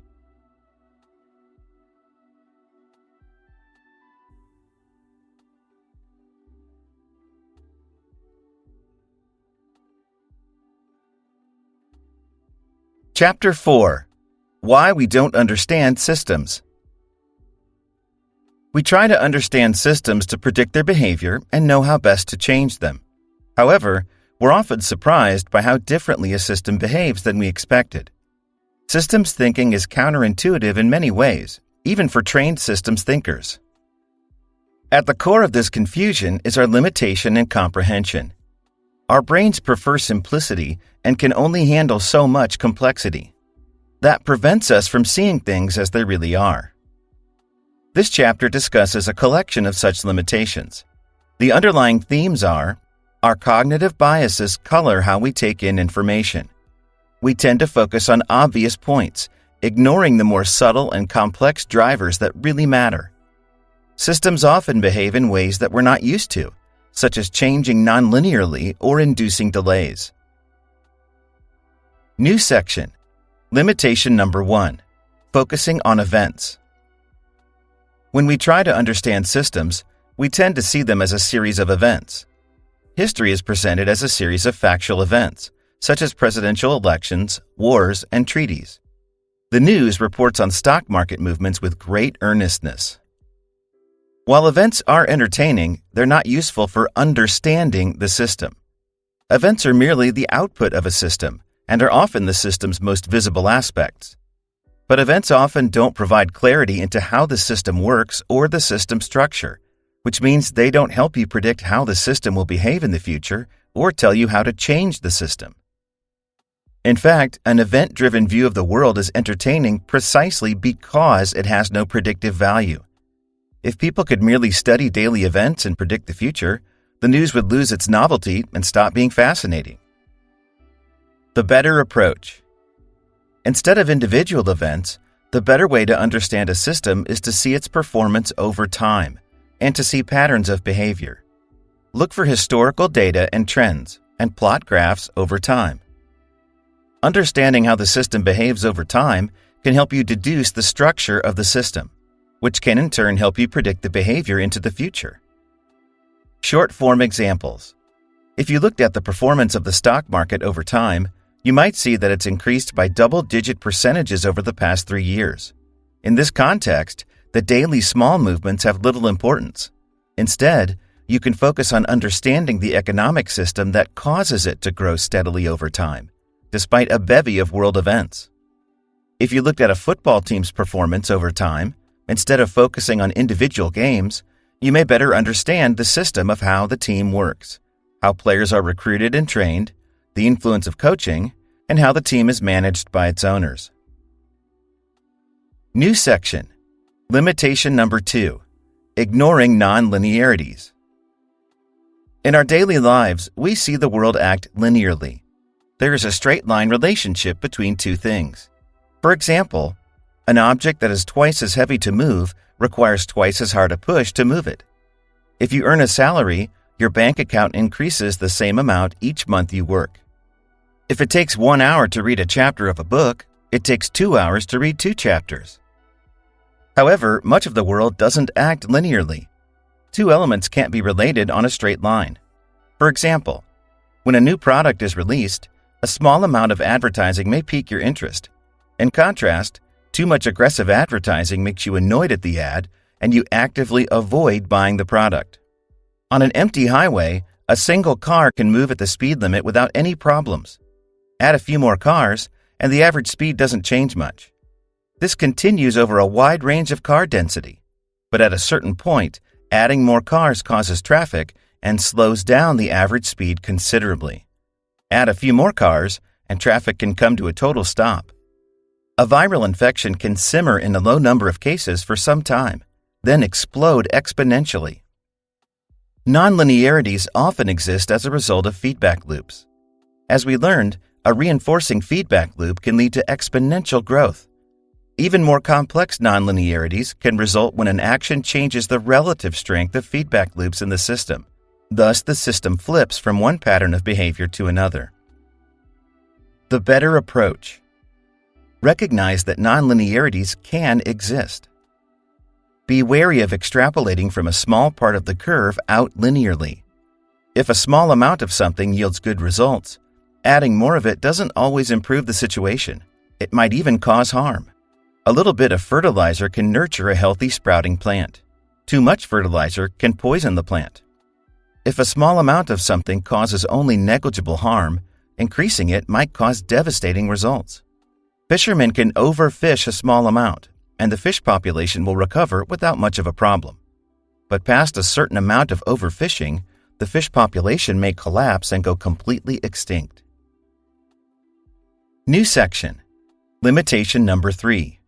Oversimplifying system boundaries. When we studied stock and flow diagrams above, we represented the inflows and outflows as clouds. These mark the boundaries of the system we're studying.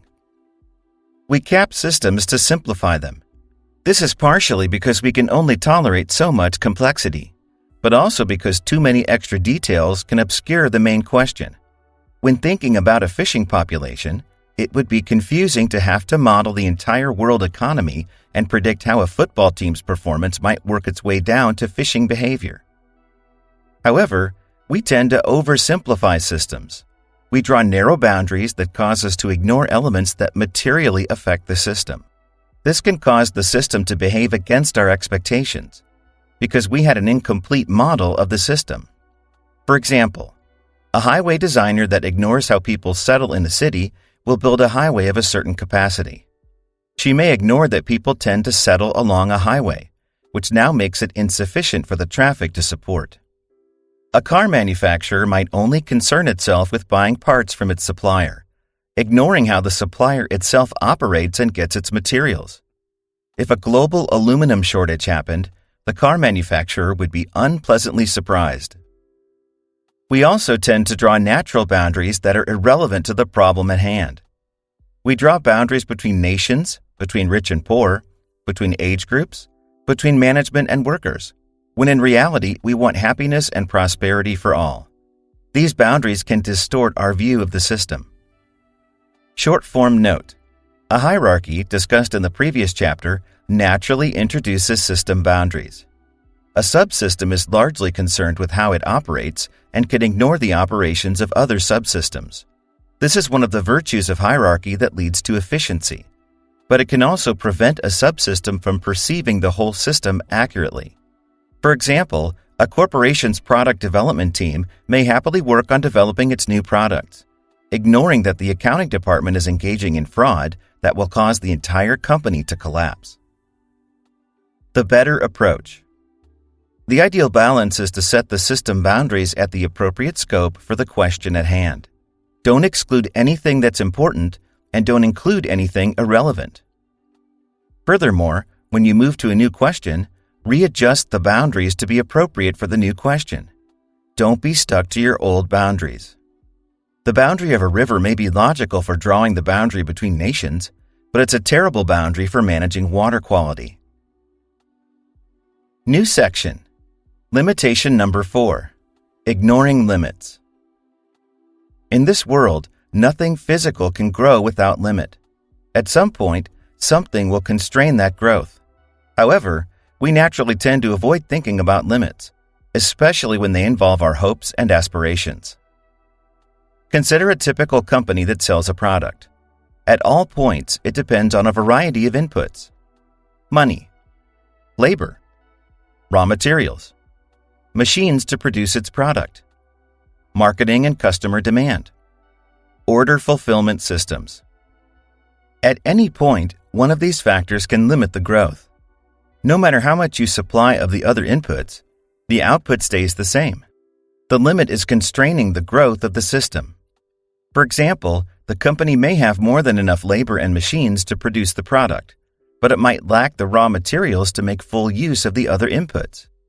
Short-form note. This limit is often called a bottleneck. We make two major mistakes around ignoring limits. Mistake number 1. Misidentifying the limit.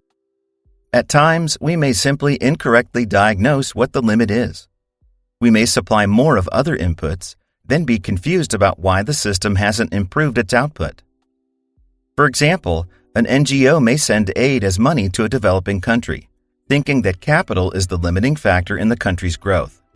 In reality, the limiting factor might be a corrupt government, a weak legal system, or human capital. Mistake number 2. Ignoring that the limit changes. In the process of solving one limiting factor, a new limiting factor may appear. This requires the intervention to change over time. Doing more of the same won't cause the system to grow. For example, a company may have so much business that its limiting factor is having enough workers to keep up with demand. It hires rapidly, but the new workers aren't trained well, and the product quality suffers. Customer demand drops, and management creates new worker training programs.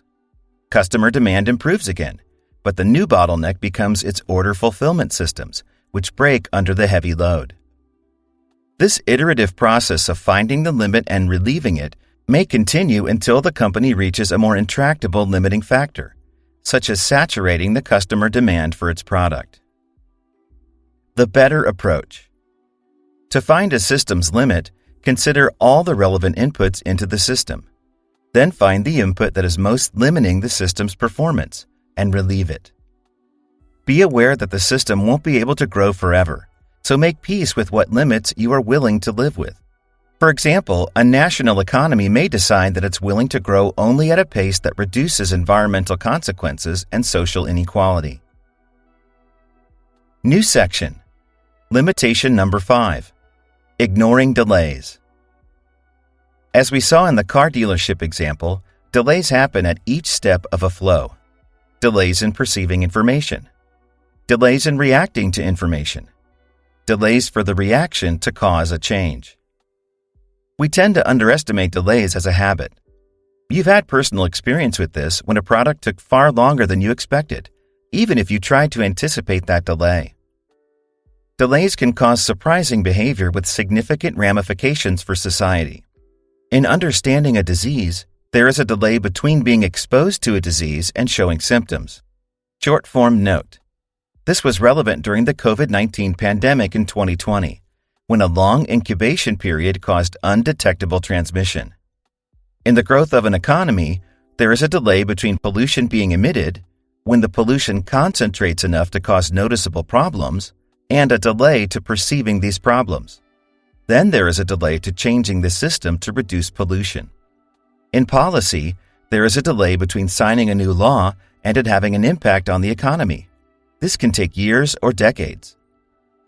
Delays cause us to make decisions with imperfect information. We may be perceiving information that is too old.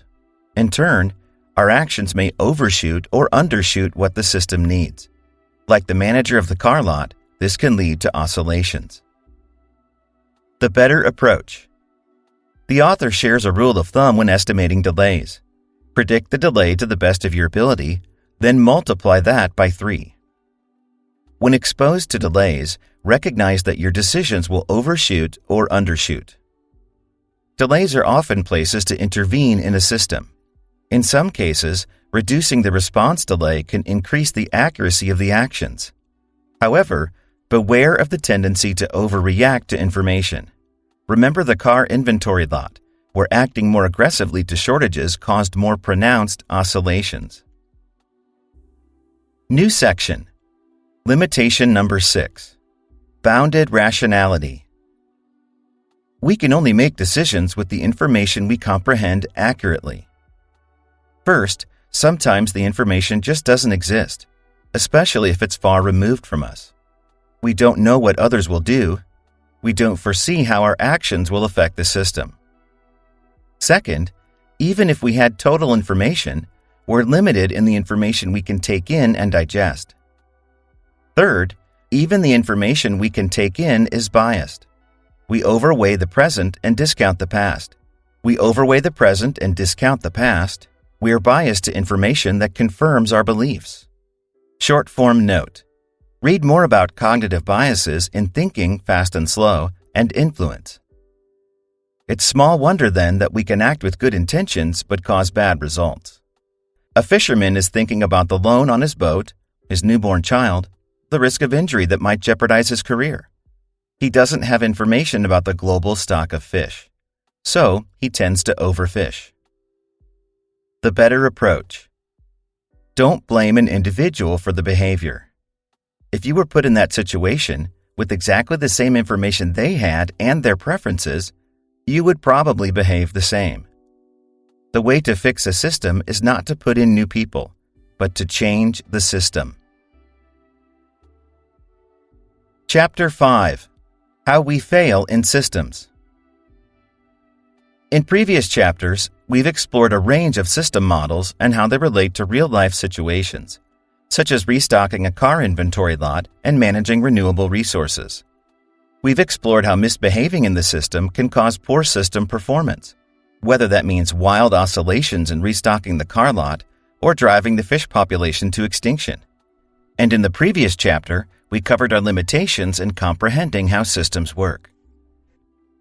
Taken all together, it's little surprise that we can design systems that completely fail to achieve the purpose we desire. Furthermore, when problems appear, we can fail at designing the right solution for the problem, and our behavior can make the situation worse. In this chapter, we'll describe system archetypes, which are system structures that produce problematic patterns of behavior. The author also calls them system traps. These archetypes are ubiquitous in the real world, explaining phenomena such as nuclear arms races, the war on drugs, and business monopolies. We regularly get mired in these problems, but by understanding how the system predictably produces the behavior, we can also find the right way to intervene. A theme to keep in mind: beyond fixing the problem, it's far better to avoid getting trapped in these problems in the first place. New section: Policy Resistance. How it happens. Policy resistance is the failure of policies to achieve the desired outcome. It occurs when the actors resist the policies placed on them. The situation seems to be stubbornly stuck, regardless of what policies are passed to solve the problem. From a system point of view, policy resistance occurs because the actors in the system have personal goals that differ from the policy. Visualize it as multiple actors pulling the system stock toward opposing goals. Each actor has a desired set point for the stock, and the actor takes action when the stock differs from its personal goal. However, each actor has a different set point, so all the actors are trying to pull the stock in different directions. Furthermore, like typical balancing feedback loops, each actor's behavior is proportional to how far the stock is from the actor's set point. The stronger one actor pulls the stock to its favored direction, the stronger the other actors try to pull back to the center. You might think of this like a game of tug-of-war. The system state thus is pulled tightly in multiple directions by all the actors. But since the system stock isn't at any one actor's preferred set point, everyone is dissatisfied with the situation. Examples of policy resistance. The war on drugs. The war on drugs has multiple actors with different set points for the system stock of drug supply. Drug addicts want the drug supply high. Police want the drug supply low. Drug suppliers want the drug supply in the middle to stabilize prices. Most citizens who don't use drugs just want to be safe and may not care about drug supply. When one actor gains an advantage, the other actors pull the system back to where it was. For example, the police might increase border patrols to seize stockpiles of drugs. A number of events happen in sequence. The lower supply raises prices. Higher prices means more profits for drug suppliers. The suppliers use the profits to buy planes to evade border patrols. The supply increases, drug prices lower, and drug use continues unabated. Thus, the set point is back to where it began, though now with actors pulling more tightly than before. Issuing additional policies will do little to change the situation. Romania's abortion problem. In the 1960s, the Romanian government, headed by dictator Nicolae Ceausescu, was worried about the country's low birth rate, which would stagnate the economy. They decided to outlaw abortion and contraception for women under 45. However, the real underlying problem of low birth rates was that parents were too poor to raise more children, and they didn't want more children to be born. After abortion was outlawed, the birth rate tripled for a period of time, but then the population practiced policy resistance. Mothers began getting illegal abortions, which were dangerous and tripled deaths of pregnant women. Children that were born were abandoned. The policy was so extreme that when the dictator's government was overthrown, the head family was executed, and the first law passed was to reverse the ban on abortion. Fixing policy resistance. Much of the reason that policy resistance occurs is that people are resisting the policy.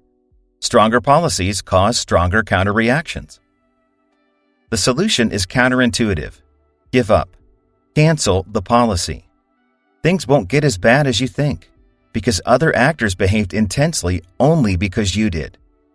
For example, when alcohol prohibition in the United States ended in the 1930s, much of the violence and crime also ended. The ideal solution is to develop a policy that aligns all actors' goals and find a way to satisfy everyone. This stops the actors from pulling against each other and more toward the same goal. For example, like Romania, Sweden wanted to increase its population's birth rate in the 1930s. But instead of outlawing abortion, they focused on the larger system goal of having children who were wanted and would be cared for. They made contraception widely available, improved health care, and made divorce easier. This aligned the population and government harmoniously in the same direction. New section. Escalation, also known as keeping up with the Joneses, arms race. How it happens. 2 or more competitors have individual stocks. Each competitor wants the biggest stock of all. If a competitor falls behind, they try hard to catch up and be the new winner. This is a reinforcing loop. The higher one stock gets, the higher all the other stocks aim to get, and so on. It can continue at great cost to all competitors until one or more parties bows out or collapses. Short-form note. Conceptually, this is similar to policy resistance, in that the agents in the system are responding to how the others are behaving. However, where policy resistance had balancing feedback loops driving the system stock toward a central point, escalation has reinforcing feedback loops driving the stocks as extreme as they can go. Examples of escalation. Arms races are classic examples of escalation. During the Cold War, the Soviet Union and the United States monitored each other's munitions and pushed to amass the larger arsenal. This was done at tremendous expense, trillions of dollars, and led to a drag on both economies, let alone the development of weapons that threaten humanity. More pedestrian examples of escalation include advertising between competitors gets increasingly prevalent and obnoxious to try to gain more attention. Restaurants get louder and louder as tables try to talk over each other. Escalation can occur in the other direction as well, such as pricing wars where competitors progressively undercut each other in pricing. Fixing escalation. As in policy resistance, the solution is to dampen the feedback wherein competitors are responding to each other's behaviors. One approach is to negotiate a mutual stop between competitors. Even though the parties might not be happy about it or may distrust each other's intentions, a successful agreement can limit the escalation and bring back balancing feedback loops that prevent runaway behavior. If a negotiation isn't possible, then the solution is to stop playing the escalation game. The other actors are responding to your behavior. If you deliberately keep a lower stock than the other competitors, they will be content and will stop escalating. This does require you to be able to weather the stock advantage they have over you. New section. The rich get richer. Also known as competitive exclusion, success to the successful. How it happens. 2 competitors have access to the same limited pool of resources. The winner gets a greater share of resources, which in turn allows the winner to compete even better, which then earns it more resources. On the other side, the loser gets progressively fewer resources, which makes the loser even less able to compete. Reinforcing feedback loops are at play here. If this cycle is allowed to continue unabated, the losers will eventually be forced out of the game entirely. This outcome may be unhealthy and run counter to the goals of the whole system. Examples. In ecology, one species can outcompete another, taking all the system resources to the point that the loser becomes extinct. Short-form note. An example is an invasive species that reproduces so successfully it disrupts the local ecosystem. In commerce, a successful business can reinvest its profits into more technology, capacity, or political lobbying, which further enlarges its share of profits. Left unchecked, the business can become a monopoly. The author also discusses this in the context of social inequality. The poor get poorer in a number of ways. The poor have access to worse education, which leads to worse job opportunities, which leads to lower incomes. Their children are born into poverty, perpetuating the cycle. They pay rent to landowners, who use the income to buy more land. The poor tend to organize politically less often, and so they are underrepresented in government spending and attention. Fixing the rich get richer. If you're an individual agent losing against a growing competitor, you can choose to diversify or play a different game. In business, this can mean entering a new market or seeking different resources. However, this doesn't always work if the monopolist can remove all budding competition, say by destroying them or buying them up. From a system point of view, the monopolist's reinforcing feedback loop can be countered with balancing feedback loops that limit the monopolist's growth. These include antitrust regulation to break up monopolies, tax laws to charge the wealthier a greater percentage of their wealth, estate taxes to reduce the inheritance that is passed on to the next generation, thus limiting the ability of a family to preserve its wealth. These have the effect of leveling the playing field and equalizing the players. New section. Drift to low performance, also known as eroding goals, boiled frog syndrome. How it happens. The actor sets a performance bar that it tries to perform above. However, instead of keeping the bar fixed at an absolute level, the bar is actually set relative to previous performance. If the actor performs under the bar is then set a bit lower. This might be excused by sentiments like, well, it's not that much worse than last year, or, well, everyone's in trouble too, so we're not doing that badly. And if the actor has a tendency to undershoot the bar, this leads to a vicious cycle that drags the performance down, possibly to complete failure. This drift tends to happen at a gradual decline. A sharp decline would cause alarm and prompt a forceful correction. However, in a gradual decline, the actor tends to become complacent and forget how good things used to be. Examples of drift to low performance. A business that is losing market share can lower its targets and progressively lose share until it becomes bankrupt. Short-form note. Steve Jobs commented on why he was infamously harsh on hiring. A players hire A players, but B players hire C players, and C players hire D players. It doesn't take long to get to Z players.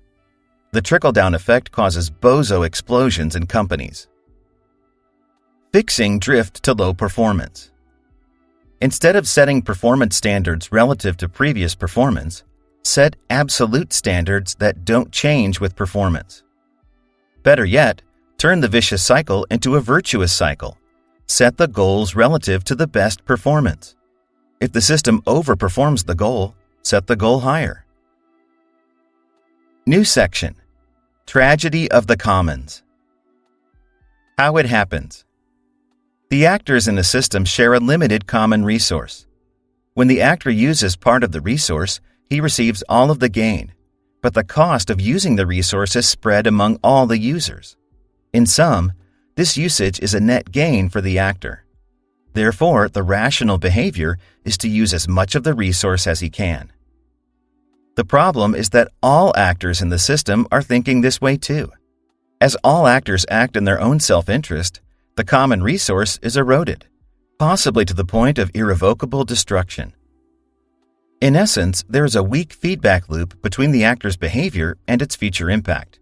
It's not clear the actor is behaving in a self-destructive way until it's too late. Examples of tragedy of the commons. The classic example is of a common pasture, where farmers each maintain a herd of cattle.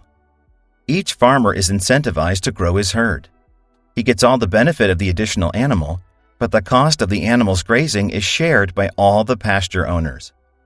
All farmers grow their herds as much as they can, and the tragedy arises when the pasture is destroyed and all the herds die from starvation. Other examples include factories dumping pollution in a nearby river or land site. They gain all the benefit of removing the waste, while bearing only a small fraction of the environmental cost. Fishermen have the incentive to fish as much as they individually can, which can drive the fish species to extinction. Our collective use of fossil fuels may contribute to climate change, which can lead to devastating effects in the future. Fixing tragedy of the commons. The tragedy of the commons occurs because there is missing feedback between the actor's behavior and its consequences. The solution is to tighten this feedback loop, which can be accomplished in a few ways. The first method is to educate the actors. Help them see the effects of their usage, persuade them to moderate their behavior, and hope that they self-regulate. The second method is to parcel out the resource so it's no longer shared. Here, the actor owns her own share of the resource, so she bears the consequences of her behavior. Not all resources, like river water or fish in the ocean, can be divided, which leaves the third method: regulate the resource. Once the rules are set, all the actors trust that all the other actors will behave responsibly. This is also known as mutual coercion, mutually agreed upon. Examples include, as drivers, we agree with each other to obey traffic lights, even if that means we stop for other cars. This avoids the self-rewarding behavior of driving wherever you like, whenever you like. Broadcasting is regulated so that no actor can transmit at a specific frequency without a permit. Without this regulation, the airwaves would be crowded with competing signals, preventing any actor from fulfilling its goal. Parking spaces downtown are in high demand and are rented through parking meters. Otherwise, people would park wherever they chose, for however long they chose. For regulation to succeed, it must be strictly enforced to discourage rule breakers. New section: Addiction. Also known as dependence, shifting the burden to the intervener. How it happens. An actor in a system has a problem. In isolation, the actor would need to solve the problem herself. However, a well-meaning intervener gives the actor a helping hand, alleviating the problem with an intervention. This in itself isn't bad, but in addiction, the intervener helps in such a way that it weakens the ability of the actor to solve the problem herself. Maybe the intervention stifles the development of the actor's abilities, or it solves a surface-level symptom rather than the root problem. Temporarily, the problem seems to be solved, and everyone pats themselves on the back. But soon enough, the problem appears again, and in an even more serious form, since the actor is now less capable of solving the problem. The intervener has to step in and help again to a greater degree. Thus, the reinforcing feedback loop is set up. More intervention is required, which in turn further weakens the actor's ability to solve it, which in turn requires more intervention. Over time, the actor becomes totally dependent on, addicted to, the intervention. This is why the system's term for this archetype is shifting the burden to the intervener. A system addiction behaves similarly to a narcotic drug causing a physical addiction. Sensitization. Over time, more drug is needed to achieve the same effect. Withdrawal. If the drug is withheld, painful symptoms appear. Examples of addiction. Addictions occur when well-meaning interventions undermine the system's ability to take care of itself. A farmer may try to increase his efficiency by planting a monoculture of a single crop and applying fertilizer to the soil, without developing a sustainable ecosystem. This makes the crop more susceptible to a blight. In response, the farmer applies more pesticides. which causes further destruction of the ecosystem and the ability of the field to maintain itself. Thus, more fertilizer and pesticides are needed. Elder care. Families used to take care of their parents until nursing homes and Social Security came along to relieve the burden. In response, people became dependent on these resources and became unable to care for their parents. They bought smaller homes and lost the skills and desire to care. A better healthcare system shifts the responsibility of personal healthcare away from the individual person and more toward the intervening doctor. Short form note. Imagine a world where a heart attack meant instant death. People would probably take better care of themselves. Once surgeries and stents are invented to rescue people from heart attacks, people feel less need to take care of themselves, which might in turn increase the rate of heart attacks. And as more heart attacks occur, more medical technology is developed to support them, and so on. Short form example. A well-meaning parent may financially support her adult child, helping them get on their feet. However, this might weaken the child's ability or desire to generate his own income, thus becoming even more dependent on financial assistance. Policies that cause addiction are deceptive. They are often well-meaning, seem like they solve the problem, and may have consequences that are hard to foresee, unless you map out the system. Fixing addiction. Like many of these system archetypes, the best solution is to avoid getting addicted or causing addiction in the first place. When you intervene in a system, try to first diagnose the root cause of the issue. Why is the system unable to take care of itself? Then design an intervention that will solve the root cause and that won't weaken the system's ability to take care of itself. After you intervene, plan to remove yourself from the system promptly. Once addiction takes hold, the only way to cure it is to remove the intervention and go through withdrawal. This can be done gradually or all at once, depending on how bad the withdrawal symptom is. It's better to withdraw as early as possible. The longer you wait, the more painful withdrawal will be. New section. Rule beating. Also known as following the letter of the law, but not the spirit. How it happens. A system has a goal, and it sets rules in place to try to achieve the goal. However, the actors in the system will try to evade the rules. They'll find technicalities that let them stay nominally compliant, but behave in a way that violates the intent of the rules. This effect gets worse when the rules are designed especially poorly, so that the evasive behavior totally contradicts the system's goals. Examples of rule beating. Departments, in government and corporations alike, are allocated budget based on what they use. If the department has budget left over at the end of the year, its budget the following year is reduced. This is a well-meaning rule to try to cut costs. However, it promotes inefficiency and wasteful spending at the end of the year. Wildlife protection laws in the U.S. prevent development on land containing endangered species. So when land developers discover endangered species on their property, they often kill the animals to open up development. Fixing rule beating. The instinctive reaction is often to strengthen the rules or enforcement. However, this usually leads to worse evasion. Short form note. Remember policy resistance from earlier. The harder one actor pulls in one direction, the harder the other actors pull in the opposite direction. The better reaction is to design better rules. Try to foresee how actors will try to evade the rules and modify rules so that they better suit the goals of the system. New section. Optimizing for the wrong goal. Also known as, be careful what you wish for.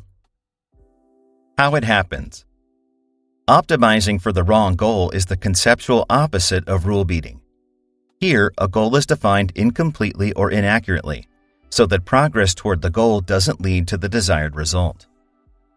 This can happen if the goal is measured incorrectly and the wrong metrics are optimized for, if the goal doesn't reflect what the system's stakeholders really want.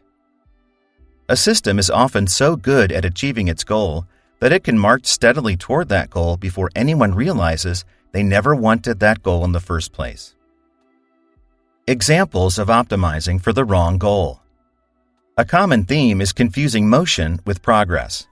If a country's national security is defined as national security spending, you will get national security spending. You may or may not get actual national security.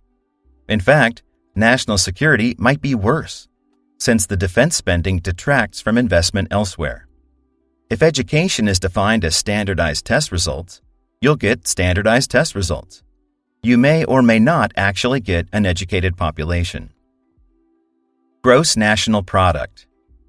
National governments fixate on gross national product, GNP, as a key metric. The higher the growth rate, the better. But GNP is woefully incomplete in describing the welfare of the population. It measures the value of the goods and services produced. It doesn't reflect happiness in a family, the quality of our political discourse, or social equality. Counterproductively, GNP rewards inefficiency. Car accidents increase GNP through medical bills and buying new cars. A new light bulb that costs the same to manufacture but lasts twice as long decreases GNP. GNP measures throughput, the production rates of things, rather than capital stocks, the houses, computers, and things that constitute wealth.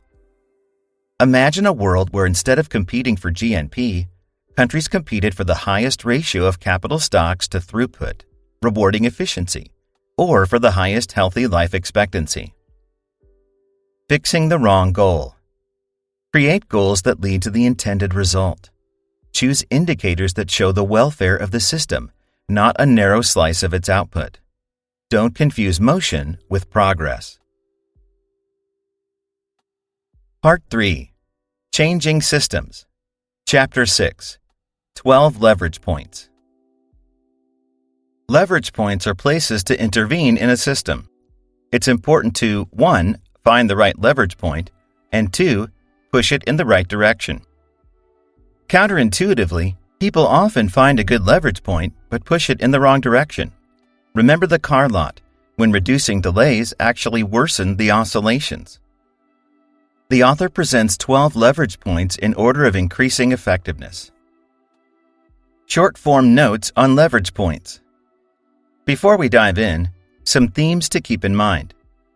Lower leverage points tend to be harder to change or have less influence on the behavior of the system. Changing a system's flows may do little to change how its feedback loops work. In contrast, higher leverage points are so influential that small changes can have vast effects on system behavior. Change a system's ability to self-organize, and you influence its stocks, flows, and feedback loops. In addition, at a high level, we group the leverage points into 3 major categories, also in increasing order of effectiveness. The physical system structure, the stocks, flows, and how they connect. System information and control, how the system regulates itself, such as through feedback loops and information flow. The meta system, the goals and mindset of the system. New section. System elements, stocks, and flows.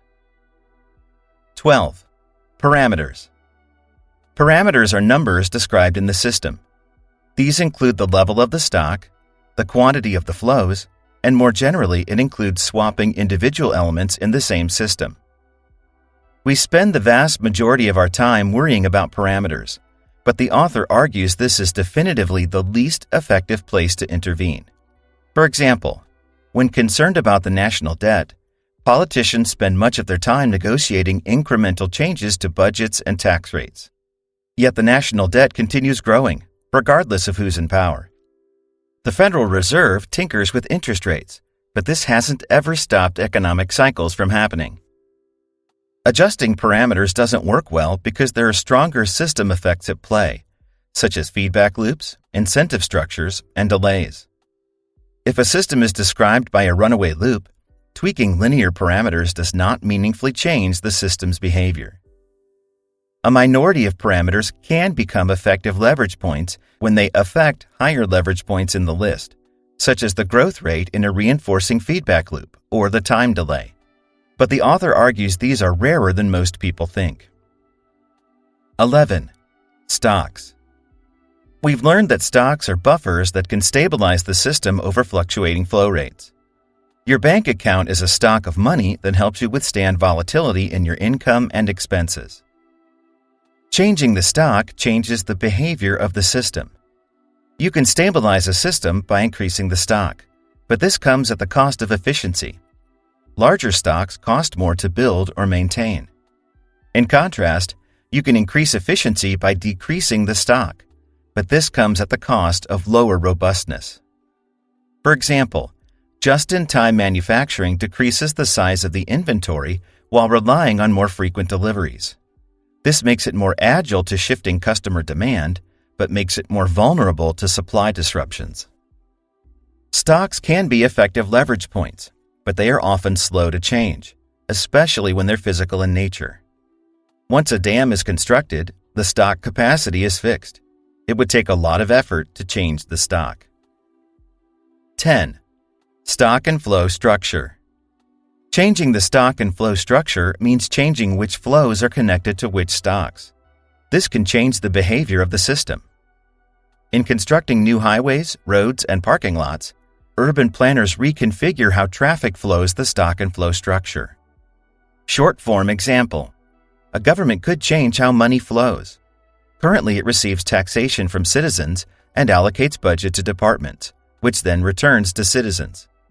Changing the structure of this could lead to different system behaviors.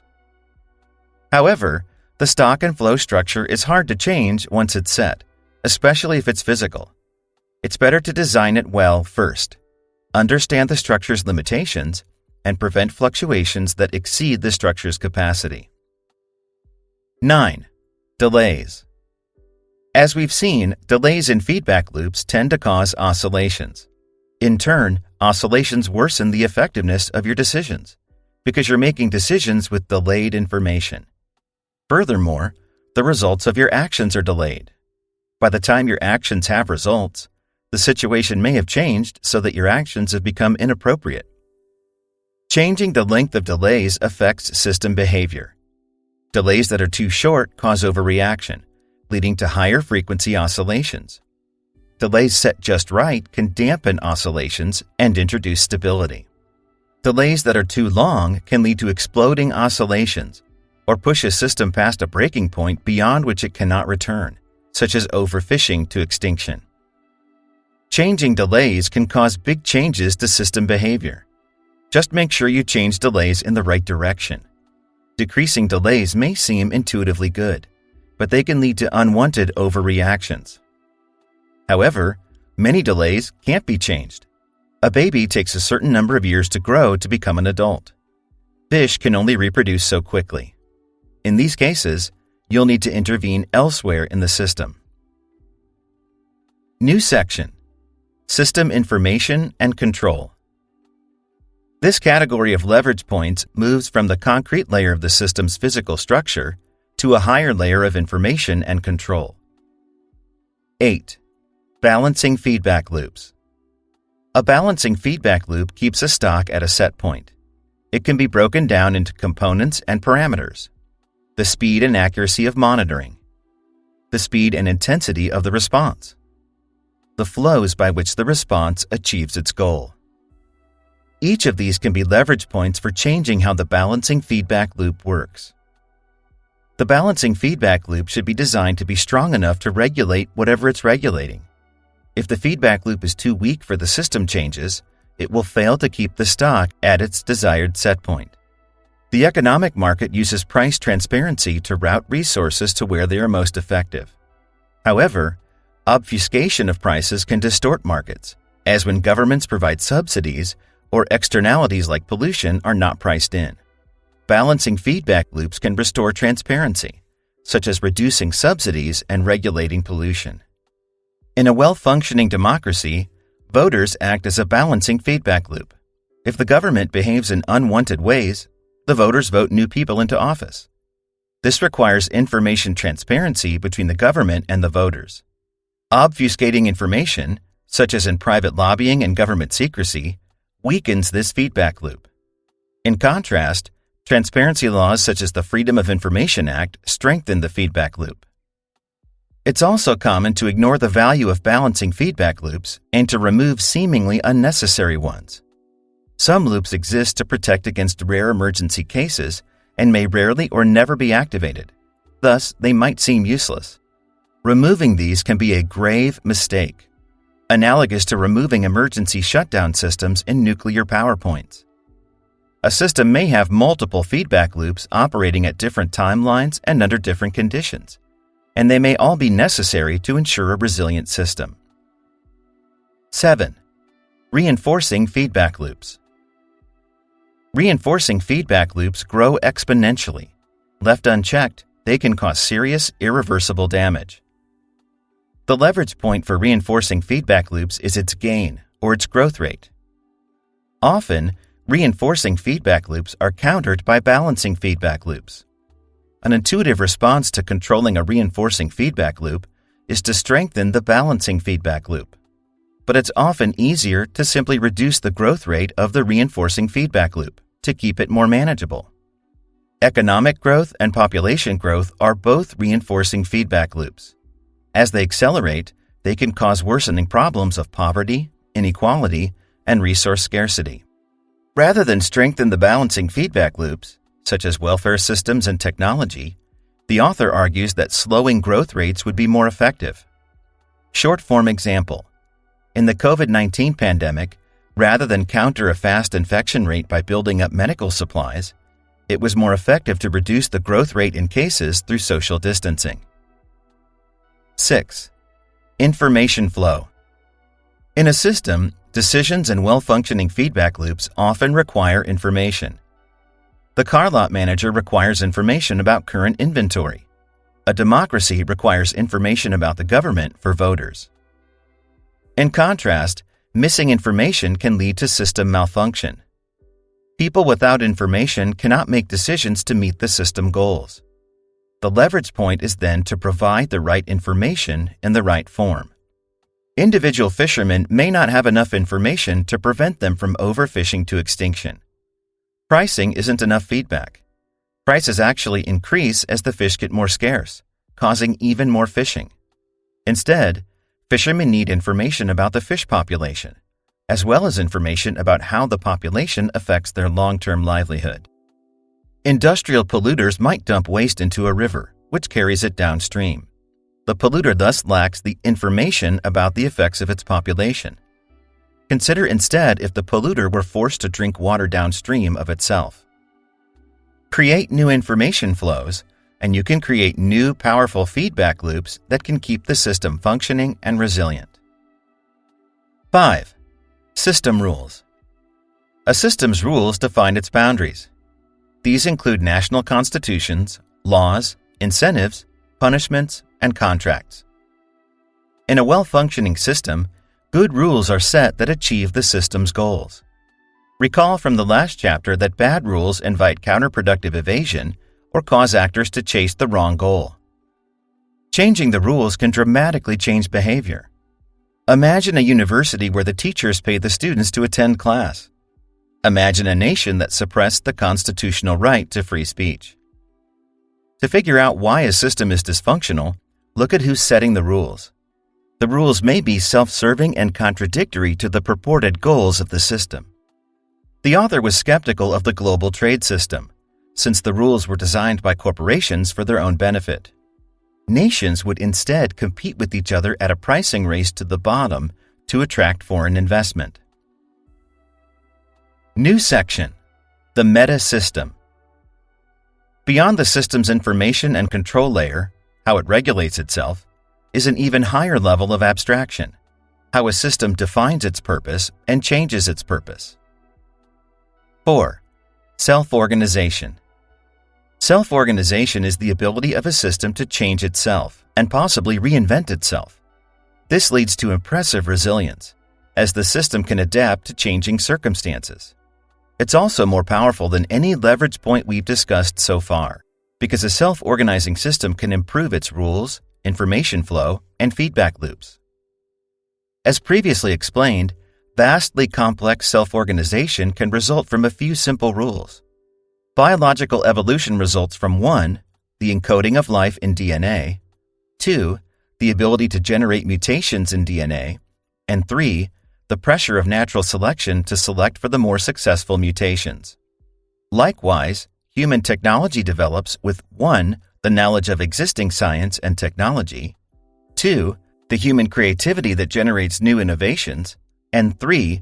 The market forces that select for more useful innovations and reward creators. The leverage point is therefore to modify a system's ability to self-organize. On one hand, you can improve a system's resilience by enabling self-organization. Short-form note. Taking the technology example above, this can mean preserving and spreading human knowledge, as in education, enabling more creativity and generation, as with less restrictive patent laws and capital investment in entrepreneurship, and efficient market forces, as in preventing monopolies from destroying new enterprises and lowering subsidization of failed startups. On the other hand, you can make a system brittle by quashing self-organization. Invert any of the enablers above, and you reduce self-organization. This may mean eliminating biological diversity by killing species, suppressing access to human knowledge, or crushing new experiments as they arise. Any system that becomes so calcified it can no longer self-organize, or that deliberately suppresses self-organization, is doomed in the long run. 3. System goals. A system's goals determine its behaviors. Changing goals can mutate every lower leverage point to suit the system's new goals. Usually, changing elements in a system has little effect, except that the element can change higher leverage points, such as system goals. Put Hitler in charge of 1930s Germany, and you create a Nazi Germany with Nazi goals and very different system behaviors. Put Gorbachev in charge of the Soviet Union, and you create goals of glasnost and perestroika, in turn changing the society's information flows and ability to self-organize.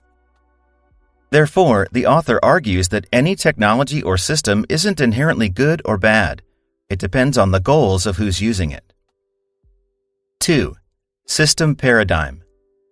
A system's paradigms are its implicit beliefs about how the world works. They're often so deeply ingrained in our minds that we don't consciously articulate them. There's no need to, because we believe everyone else believes them too. In Western societies, we have these paradigms. Money represents value. Someone who has more money is more valuable than someone who has less of it. It's possible for someone to own land on this planet. Growth is good. Continuous improvement is good, and stasis is bad.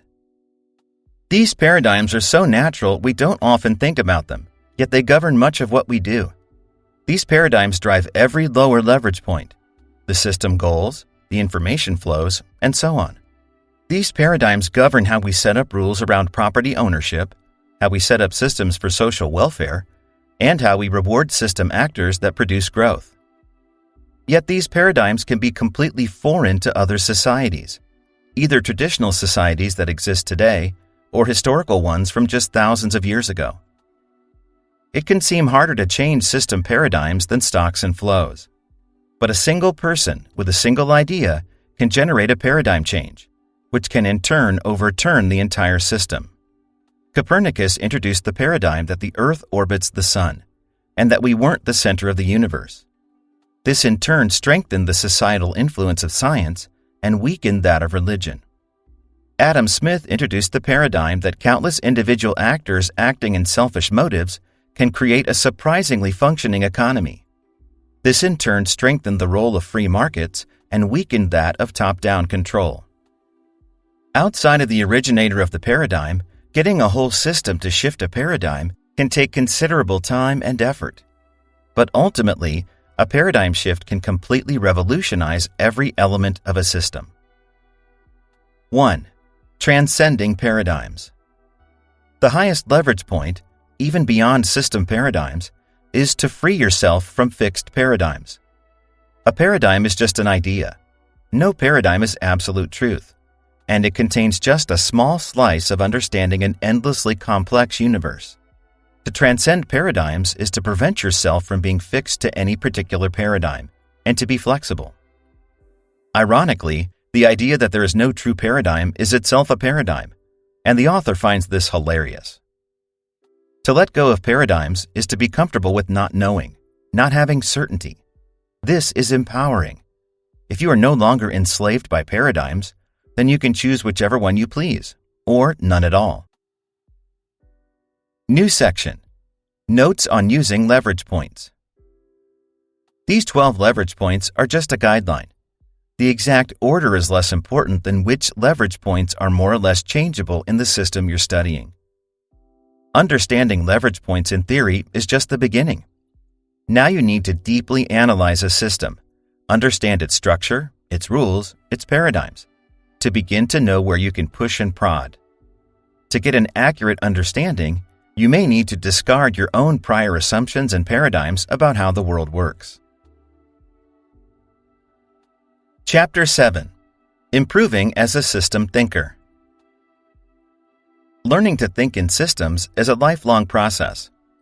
The world is so endlessly complex that there is always something new to learn. Once you think you have a good handle on a system, it behaves in ways that surprise you and require you to revise your model. And even if you understand a system well and believe you know what should be changed, actually implementing the change is a whole other challenge. The author ends with advice that she and other systems thinkers have learned over their lifetimes. Short form note. We've organized her points into 3 sections. 1. Understanding systems. 2. Intervening in systems. 3. Systems in society. New section. Understanding systems. Before you eagerly dive in and try to repair a system, make sure you understand it well first. Stop and watch. We all have our favorite assumptions about how things work and how problems should be fixed. To truly understand a system, we have to discard these and start from scratch. To understand a system, first watch to see how it behaves. Get a sense of its beat. This doesn't necessarily mean stopping and watching it in real time. Rather, research its history. How did this system get here? Get data, chart important metrics over time, and tease out their relationships with each other.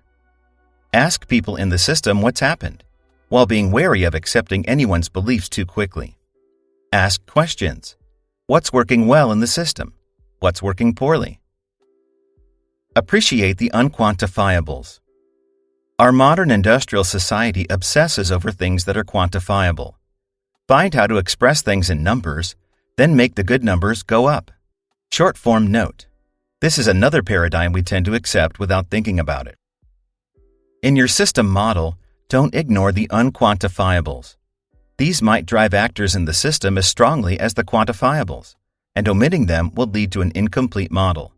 These unquantifiables might include things like human dignity, contentment in life, hope and inspiration, national pride. If you want to build a quantitative system model, you may need to put your unquantifiable onto a quantitative scale, such as measuring human dignity on a scale of 1 to 10. Expand your boundaries. As discussed earlier, we are prone to drawing artificially narrow boundaries when understanding systems. To really appreciate a system's complexity and guide it to a good outcome, you'll need to relentlessly expand the boundaries by which you perceive the world. The author focuses on 3 boundaries in particular. Expand your boundaries of time. As a society, we tend to fixate on the short term. In how few years can this investment pay off? How do we get faster growth sooner? Systems, of course, can persist over decades, centuries, and much longer timescales. Focusing on the short term is like hiking a treacherous path by staring down at your feet. Instead, try thinking in centuries. How will this system behave 10 generations from now? System behavior 10 generations in the past affects your life today. System behavior today will affect lives 10 generations from now. Expand your boundaries of intellectual disciplines. To make sense of a complex world, you'll need to understand more disciplines beyond your major in college, your current profession, and what you're comfortable with. You'll need to seek wisdom in psychology, economics, biology, the arts, religion, and more. As you learn from these other disciplines, be aware that its practitioners see the world through their own lenses and draw their own boundaries. As an interdisciplinary thinker, you will need to hurdle these boundaries. Expand your boundaries of caring. Push yourself to care about more than you naturally do. The system is a cohesive whole and requires its parts to function properly. Your liver wouldn't succeed if your heart failed, and vice versa. Likewise, the rich wouldn't succeed if the poor failed. Your country wouldn't succeed if its neighbor failed. The world wouldn't succeed if its natural ecosystems failed. Articulate your model, get feedback, and improve. As you understand a system, put pen to paper and draw a system diagram. Put into place the system elements and show how they interconnect. Draw the feedback loops, both balancing and reinforcing. Find the delays. Articulate the system's goals and paradigms.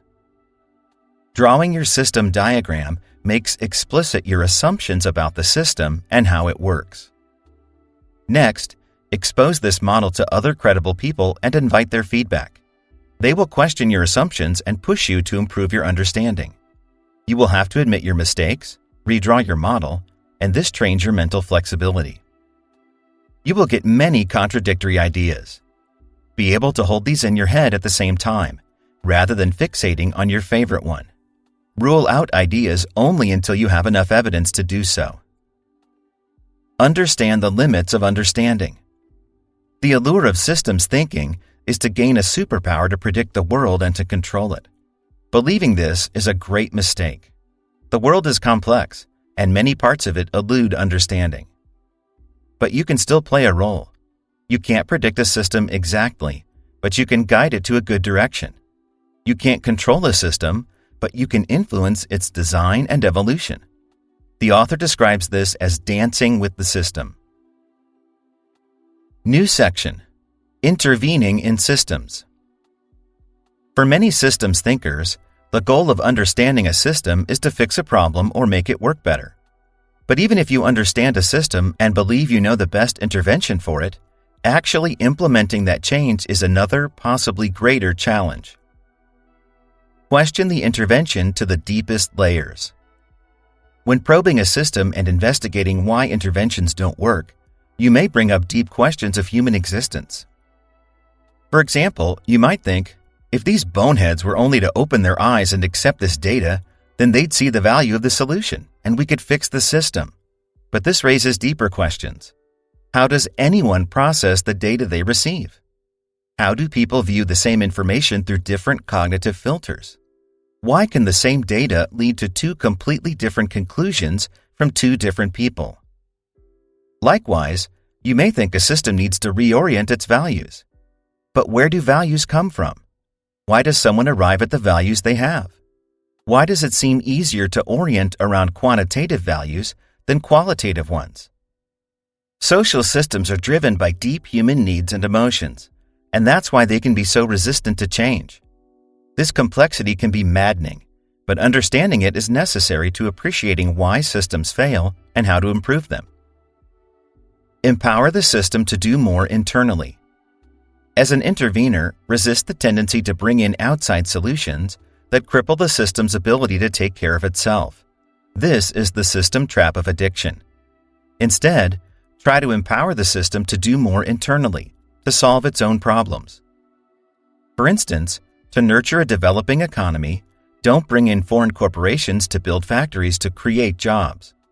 A more internally empowering solution would be to issue small loans to local entrepreneurs and teach business skills. Tighten feedback loops on responsibility. Actors in a system can behave poorly when they evade accountability for their actions. Tighten the feedback loop between the actor and the consequences of its behavior. Examples include: limit health insurance payouts to car drivers who don't wear seatbelts. Prohibit Congress from legislating laws that it gives itself immunity from. Require decision-makers who start a war to participate in the war. Make interventions dynamic and non-linear. Interveners can issue rules, laws, and policies to influence systems. These policies are often static. Change this parameter in perpetuity, regardless of what changes in the world. However, systems behave dynamically, And a fixed policy that was appropriate at one stage of its development may be inappropriate in another. Instead, consider dynamic, flexible policies that can operate non-linearly over a range of conditions and that is open to changing over time. For example, consider a law to reduce a new pollutant based on preliminary uncertain data that the pollutant is harmful. Instead of a static policy of a fixed tax, consider a dynamic policy. For a single polluter, the tax scales up as the polluter generates more pollution. System-wide, the tax scales up as pollutant levels increase. The data should be monitored and the policy revisited in 3-year intervals in case the interpretation changes.